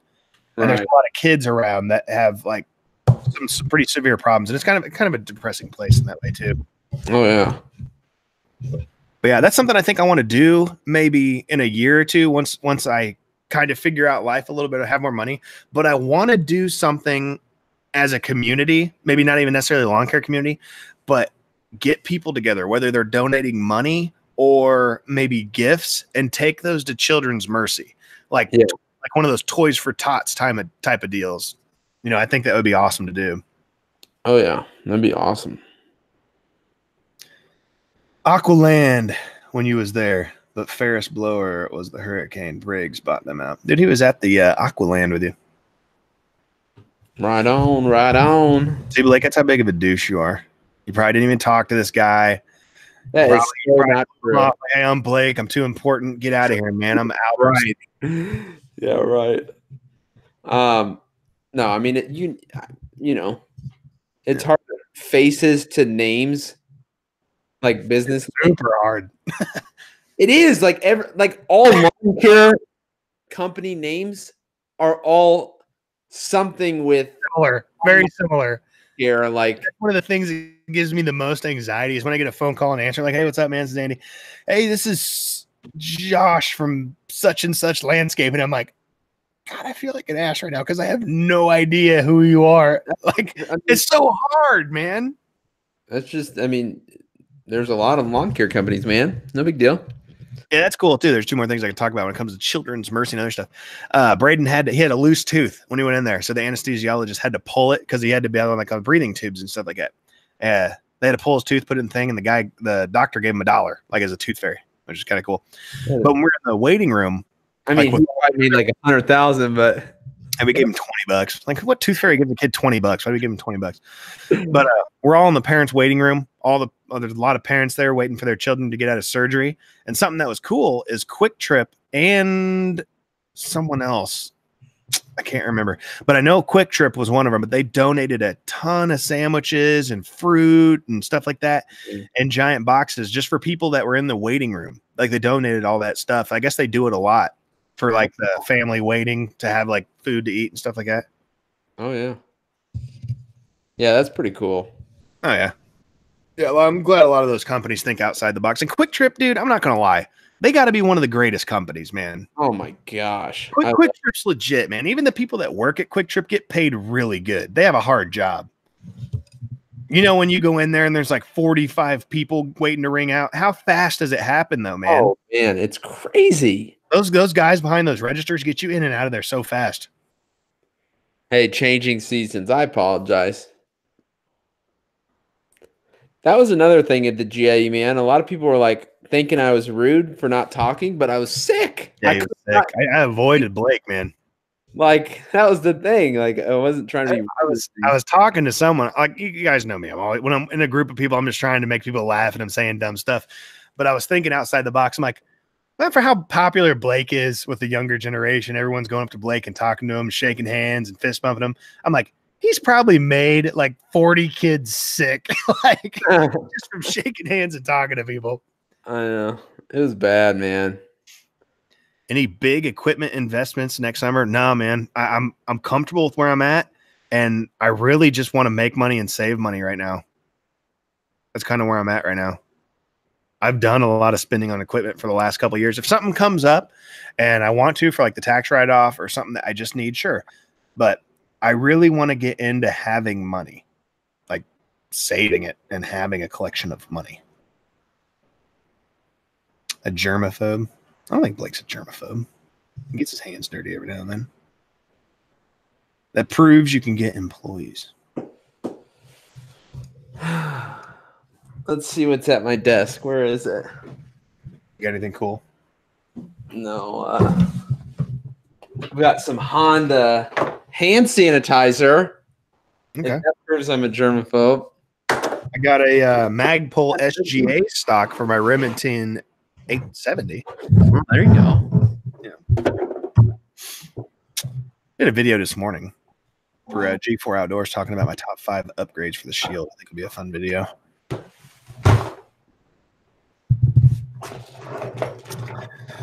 But I can help Blake with his intro for the video while he was on the scooter. Just pulling your chain, Blake. We talked for a while. I wasn't going to sweat you. All good. See, Blake, you are, dude. You're just a bad person, man. In a world where Blake Albertson goes to Aquascapes and blows off everyone else there just so he can talk to Greg Woodstock. Based on a true story. Filmed by Michael Bay. How come you're not doing snow? I work for the city as my day job. Just got done salting. Yeah, dude. It's snowing. Like when I saw the highways, from what we woke up to, like when I put my kid on the bus, from that moment at 8 o'clock in the morning, the weather just kind of starts going downhill. Like it doesn't get warmer today. But then it's supposed to be like 50 something Thursday. So. Yeah, I noticed that. But dude, my driveway's clear. It looks like it sprinkled and rained a little bit. My streets are clear here. I just got some snow on the grass. Yeah.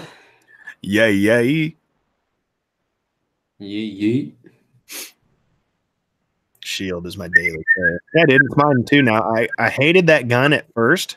Now I'm talking guns on my channel, which went G4 on it. But anyways, it has the worst trigger in the world, man. And if I don't know if you follow my other channel, G4 Outdoors, if you don't, go subscribe. There's a link in the description because I have that video coming up. But dude, the Shield trigger is the worst trigger in the world. And I have the Performance Center, which is supposed to have the upgraded trigger, and it's just as bad. So I had to upgrade that trigger. I had a Monarch trigger on there, and it's fantastic. Independent Sugar Creek, still coming down. I think it's still coming down here a little bit. Independent Sugar Creek, dude. I'm all about the Independent Sugar Creek life.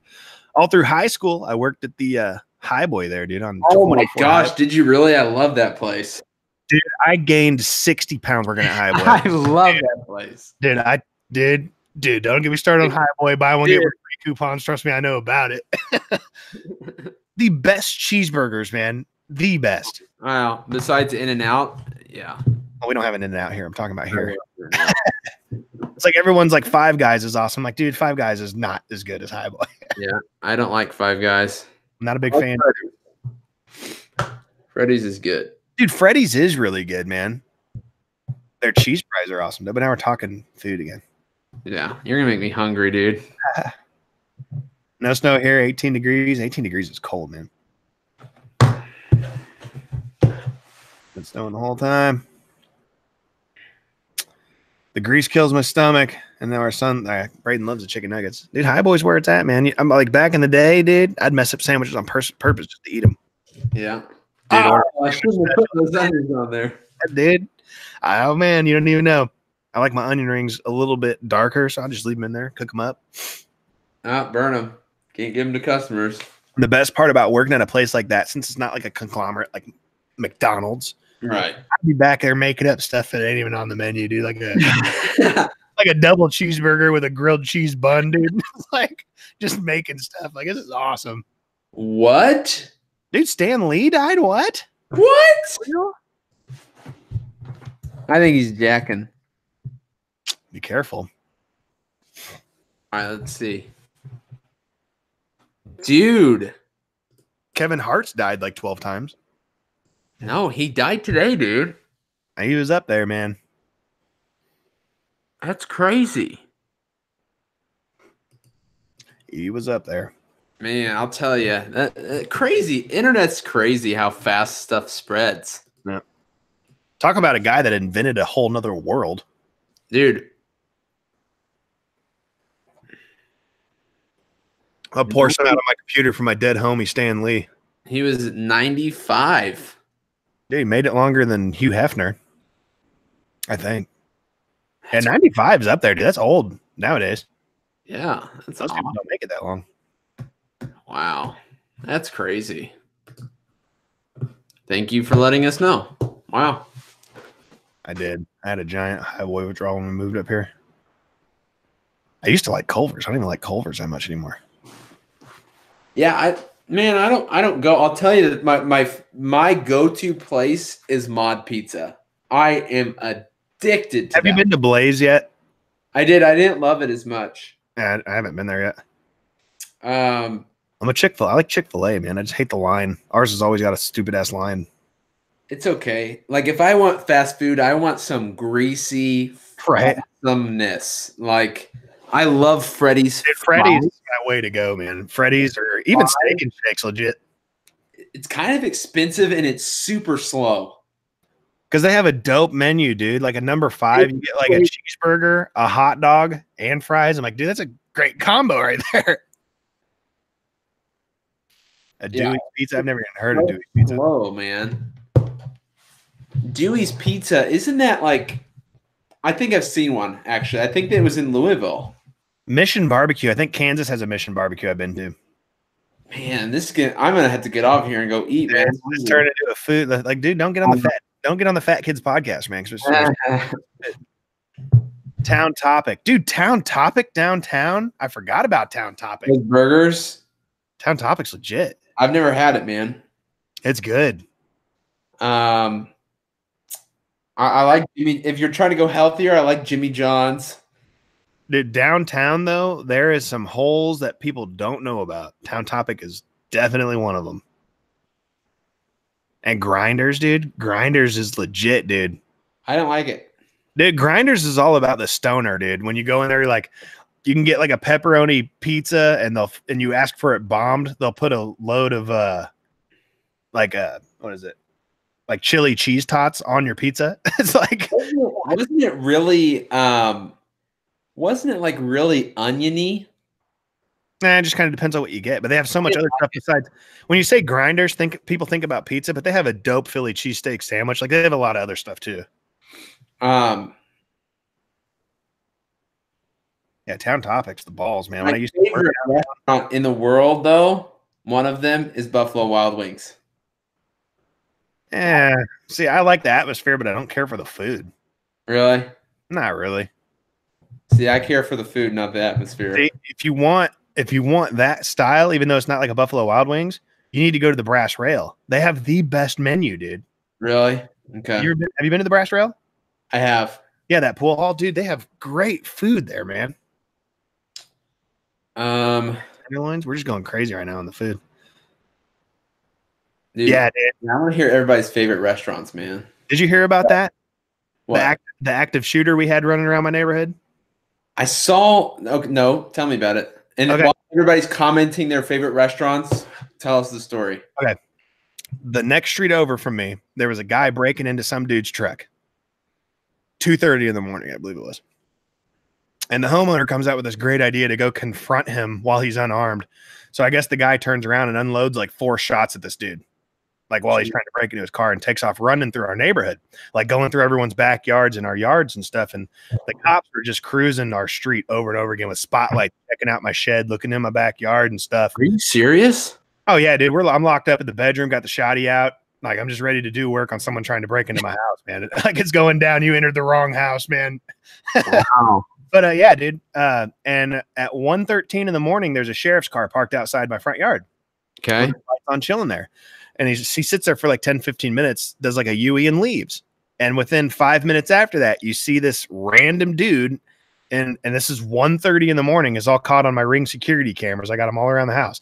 You see this random dude at 1:30 in the morning kind of walking through the yards across the street from my house, and I'm almost 100% sure it's the guy, but obviously you can't tell what he is, who he is, whether it's a guy, whether it's a girl. You just see some person wearing clothes walking. You can't tell anything.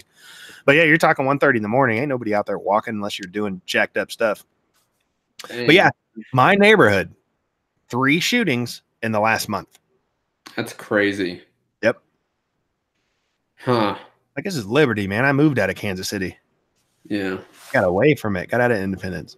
That's nuts, man. Scary. Yeah, I'm always ready, man. Did the guy get hit by any of the shots or what? Not that I'm aware of, and they didn't catch the guy either. Jeez. Yeah, but that's one of those things. Like, you got to put yourself in a criminal's mind. If you just tried breaking into some dude's truck and unloaded at him, attempted murder kind of action, you ain't never coming back to that neighborhood again for the rest of your life. Right. It's just that. I mean, it's just weird, man. That is weird. It's one thing to be that tweaked out, crappy person that breaks into cars, but it's a second thing to be carrying and shooting at people on top of it. You're like a whole different stage of criminal. Mm-hmm. Yeah, that's nuts. Yeah. Huh. Well, nobody really commented their favorite, but that's all right. No. Yeah, because when I used to work downtown, man, every other day was somewhere awesome. Someone was talking about kitties. They're okay. The tenderloin is good, but the best tenderloin I've had down there was at the Brick. The Brick was also on that, what is it, Diners, Drive-Ins, and Dives. The Brick. Is he gonna get a seizure?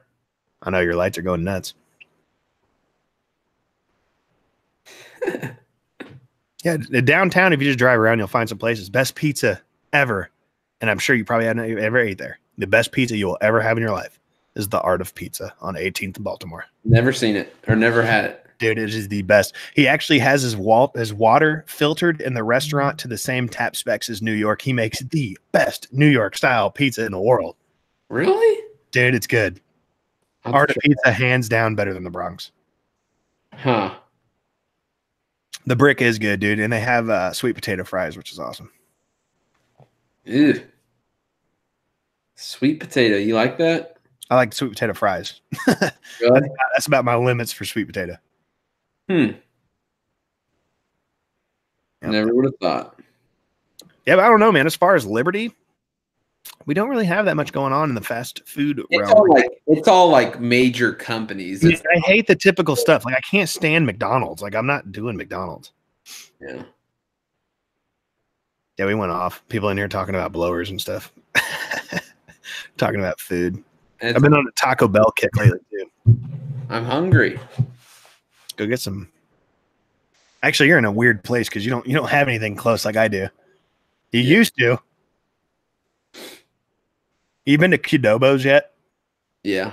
Is it any good? I don't love it. I'd rather just get a little burrito if I'm gonna go like Chipotle, you know. Is it supposed to be like a Chipotle?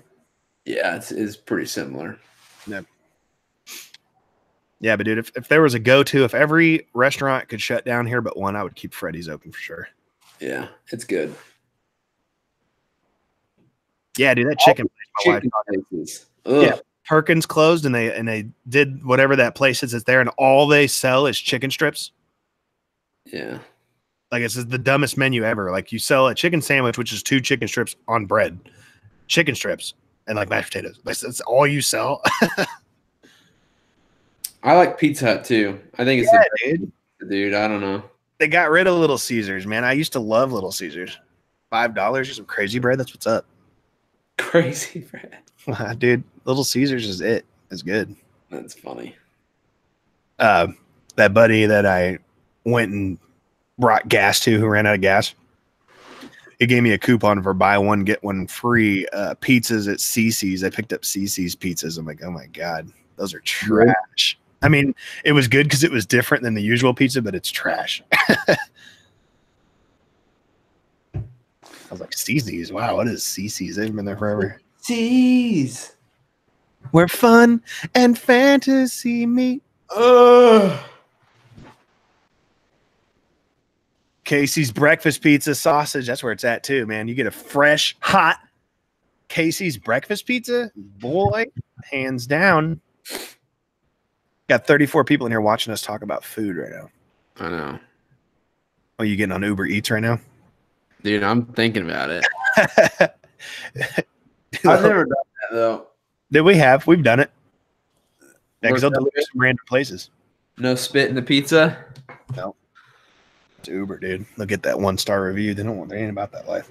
What's the other one? Grubhub is the other one.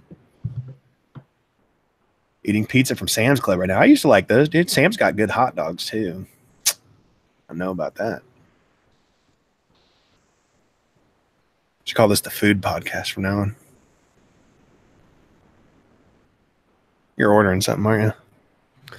Dude, I'm about to. You seeing how many Pizza Hut points you have so you can get that free pizza? CC's is nasty. I mean, that place that used to manage Sam's. Dude, when I was a senior in high school, I was 18, so I could do anything I wanted. I could leave school whenever I wanted. Since I was an adult, I couldn't do anything. So for lunch, we'd always go across the street to what's the other cheap ass pizza place like CC's? Good Sense. Huh? Good Sense? No. It's a pizza place. Good Sense is like sandwiches. Pizza Street. Pizza Street. Yeah, dude. We used to go to Pizza Street. All you can eat for $3.99. How are you making money for $3.99, dude? You ain't making no money. Waste it. I just saw it's like $5.99 now. I don't even know how much a buffet is at CC's. It's probably like $5 or $6, isn't it? I know the pizza was like $6 for a large pizza. So it's like, have you demoed the Stinger big aerator unit? I have not yet. We will be next season though. That's dope. Next year. Sorry. Is it a stand-on? Yes. Huge. Right. Awesome. Sweet. Give me the walk behind. Huh? Give me the walk behind so I can use it. All right. All right. You can take the snow to you, but you can use it. What restaurant will you never Hold on. Huh? I gave you an awesome snowblower. Be grateful. I've never used it. It's been down here for 2.5 years. Is it legit? Or is it junk? It doesn't run anymore, man. I don't know if it does. These batteries haven't been charged in years. I doubt those batteries work. But hold on. This is a good conversation topic. What restaurant will you never go to again and why?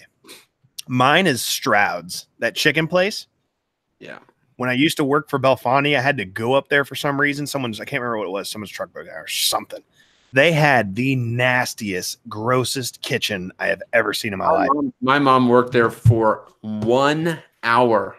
Oh, yeah? She was younger. Yep. Said it's the grossest kitchen ever. Yep. Dude, disgusting. It's like, I am never eating here again. That's a tough question. The place that I've gotten more hairs in my food, but still is one of my top is Olive Garden, man. I cannot get away from that Alfredo sauce. I love it. Dude, my wife's all about the Olive Garden. We don't ever go there. I mean, I get hairs in there more than anything. It grosses me out, but yeah, I'm trying to think about bad experiences. I don't know. I can't think of any off the top. The only bad experiences I've really ever remembered is just people jacking up orders. That's about it. Yeah, but I don't care. Normally I get free food out of it, so jack it up. I don't care. I guess that TGA Fridays down on 4th Street, last year's GIE was pretty bad. Really? The service was horrible. The food was horrible. This year it was good. Dude, this year we ate dinner on Thursday night, Andy and I. Dude, I hated that place. That steakhouse? Dude, it's out of my wheelhouse. Like it's too important, dude, too fancy. Dude, I'm a cheeseburger and pizza dude. Dude, I had the best steak ever. Dude, when they put down appetizers and it's calamari, like fried squid, get it out of here. No, it was awesome, man. Hulk Hogan hands, get it out of here, bro. Oh, get it out of here. It was killer. No, the steak wasn't bad. We racked up a couple $1,000 bill. It was dope, but easily. And some people are like the steak connoisseurs, like they get them. How do you want your steak? Well done or waterlogged? Dude, I wish I could take you guys with me. I'm gonna make some deer meat today. That's are you? For lunch? Like deer jerky and stuff? No, like I have deer. I'm gonna make deer patties. Oh, gotcha. They're gamey. They're super gamey. I made one last night. It was ridiculous. It was so good. Was it still kind of gamey? Or did they season it up pretty good? I don't even know what that means, Andy. gamey. It doesn't taste like your regular fresh meat. It has kind of a it's not really bitterness. It's just it's a different taste. That Florida, yes, I had alligator, and they brought out these little tiny plates as appetizers, and I was like, dude, I want a whole thing of it. And he brought out this giant plate of alligator. That was good. I liked that. I got food poisoning one time in Florida, some little like tiki hut restaurant, and I got food poisoning at Church's Chicken. Actually, what's his face from Independence knows what I'm talking about. The Church's Chicken on Nolan Road, kind of by Chrisman. I got food poisoning there because we kind of live behind there. But I still love Church's Chicken, dude. That's just really. I've never had it. Oh, it's good. They got the best honey butter biscuit. I like Jack Stack Barbecue. It's good stuff. The original Gates downtown is legit. Yeah. Yes, I'm not a big buffet guy. Yeah, I can't even think of a buffet. If it's a pizza buffet, I'm down. But dude, Ameristar, the casino's buffet. Oh my gosh, it's legit because they have everything. It is good. Hawker Heights, dude. I know about Hawker Heights. Let me tell you a story about Hawker Heights. I'm talking about when I was like 16, they just built that little. It's kind of like a halfway house / church / pay place for poor people to go. That's right next to Hawker Heights. Okay. Used to skateboard all the time. That's all I did from like age 9 to 18, dude, is skateboard. And that place would let us skate up there. They were thinking about building a skate park at one point. And these two black fellows, okay, and I can talk that way because I'm a rapper, parked this beat up ass car in front of this parking lot at this little church like place that we were skateboarding at. They walk up the hill into Hawker Heights. Me and my buddy are just skating away, doing 360 flips off the curb and whatnot. These 5 cop cars show up, put us on the ground, slap us in handcuffs. This lady gets out of one of the cop cars and said she saw us, me and my friend, were the people that stole this car. Okay.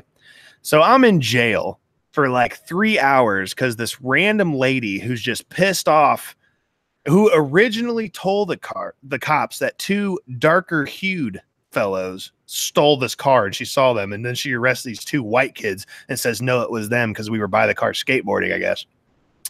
But later on they found the 2 guys because I guess they went back to the car. But dude, just asinine for someone who's just upset because their little beat up ass car got stolen, just to blame somebody. So she says we did it. So I'm in jail for like 3 hours with my buddy. And at the time I had an 86 Honda Accord on some 18s, dude. But dude, I've never been so pissed off at a situation in my life where you can't control it. Like, I'm telling you, we didn't do this, but I have no way out of it because she's saying we did. Like, it was the worst situation ever. Jeez. I hate Hawker Heights, dude. Hawker Heights can kiss my ass. What is this? Where is this? Hawker Heights is, I don't even know how you explain it because there's nothing like it in Liberty. Some people would consider it the ghetto. It's like a set. It's like a block or 2 blocks of just really low grade apartments that you could probably rent for like $100 a month. So like the people that live there and hang out there are just kind of messed up and trashy, drug headed kind of people. Yeah. I'm not going to say all of them. Some people are just in bad situations. It's just not the greatest place in the world, and cops are always there. Yeah, that's funny. You steal a car and skateboard around it. I explained to the cop. I'm like, what do you think we would just be hanging out here trying to kickflip these curbs and stair sets for no reason? It's funny. Yeah, buffets. Definitely the Ameristar buffet is legit and is killer. And if you're ever in Vegas, I did not like Vegas. I did not enjoy it that much. But man, they have some good buffets. Expensive buffets, but pretty good. Pretty good. Vegas is a place for people who like to just party and be up all night drinking. That's all Vegas is to me. It's Vegas, not fun. It's not fun. I've done a lot of research on Vegas. Vegas is literally ran by casinos. That's it. Yeah. Like all the hotels are most of the rooms are given away for free. Right. To get people to come in and gamble. So it's crazy, man. Like and I don't know. It's all right. It's something that you want to see, but it wasn't that awesome. Yeah, it's one of those things, man. You're either there to blow a bunch of money or you're there to get in a bunch of trouble. Like this is one of those places. It just sucks. There's other places I'd rather or go. just do things that you normally can't do and not get in trouble because I guess they don't really care. I guess, but if you're into that stuff, because when you're there for that lifestyle, that stuff does come back with you. It doesn't stay in Vegas. The worst food to eat while driving, definitely Chinese food, dude. That's impossible. Because I want to eat I want my noodles, some rice, some chicken, my crab rangoon, and like dip it all in stuff, you know, like. Yeah, dude, how you gonna eat chicken fried rice while driving? Yeah, exactly. So. That age, I'm like, mower. I have not. The last deck contour mower. Never used it. I never even heard of Last Tech. To be honest, I have not. No. I have no idea what that is. Andy, I'm gonna get off of here and go eat. Yeah, I don't really have the money to be spending on food, but man, I kind of want something. Oh, I got deer meat. I'm going to make deer meat, man. No, better get the smoker out, dude. It's winter. It's out there snowing, dude. Fire the grill up. No, I put it in a pan. Oh my God, what's wrong with you? Get some smoke flavor on that meat. Wait 6 hours to eat? No, I'm gonna have it cooked up in 20 minutes. I mean, I do that with my pulled porks. I'll smoke it for a long time, and then it's going in the oven. Yeah. Dude, cheesecake's legit. Spartan mowers, they look cool. I just don't know anything about them, man. I don't know if they're good, but there's a reason nobody really runs them in their business, I'm sure. Isn't that kind of weird? I've never seen anybody running them, so love to try it out. I do need to go to the grocery store, too. Are you a hunter? No, but Austin, you guys know Austin that works for me. He killed a little deer this year. I don't know. A doe tag or something. Gave me some meat. It was really good, man. I really liked it. There you go. Yeah, I'm not much for hunting either. I like shooting, but I'm a fisherman. I like to hunt. I just don't have a hunting license or anything, so. I like the idea of hunting, but I don't want to do the idea of what comes after hunting, the process of doing all that other stuff. If I go fishing, I can set the hook, bring them in, put them back in the water. I can't pop a deer in the side and go run free. But yeah, guys, we appreciate all you coming in here, dude. Shout out to Blake with B&B Lawn Care. If you don't know, you do know. B&B Lawn Care on YouTube. Go subscribe. We're gonna get off here. He's hungry. I'm hungry. You're hungry. Yeah, I'm not really hungry. I just like the idea of eating because we've been talking about food. Let's go to Highboy, dude. Come pick me up. Nah, I gotta go. Nah, I'm good. I gotta go grocery shopping. Where are you going? Probably just Price Chopper. Price. I'll tell you what Price Chopper won't have because it's snowing today. Bread or milk. Mm-hmm. We got to get our bread and milk. Why don't you get water? All right, guys. Hope you guys. Yeah, guys, we'll see you in the next. One barber is a hunter. I Who like is? to go hunting. I think it's cool. I like it. Oh, yeah, I went with Randy when he did doves this season. I didn't hunt, but I went with him. It was fun. But yeah, he is hangry. Guys, we appreciate all you hanging out in here and giving us some topics to talk about and talking about food, like the town topic. That's what's up. Change my YouTube account to B&B Mowing. There you go. B&B. Failure. All right, guys. Hope you guys have a great rest of your day. And we will see you in the next one. See you guys.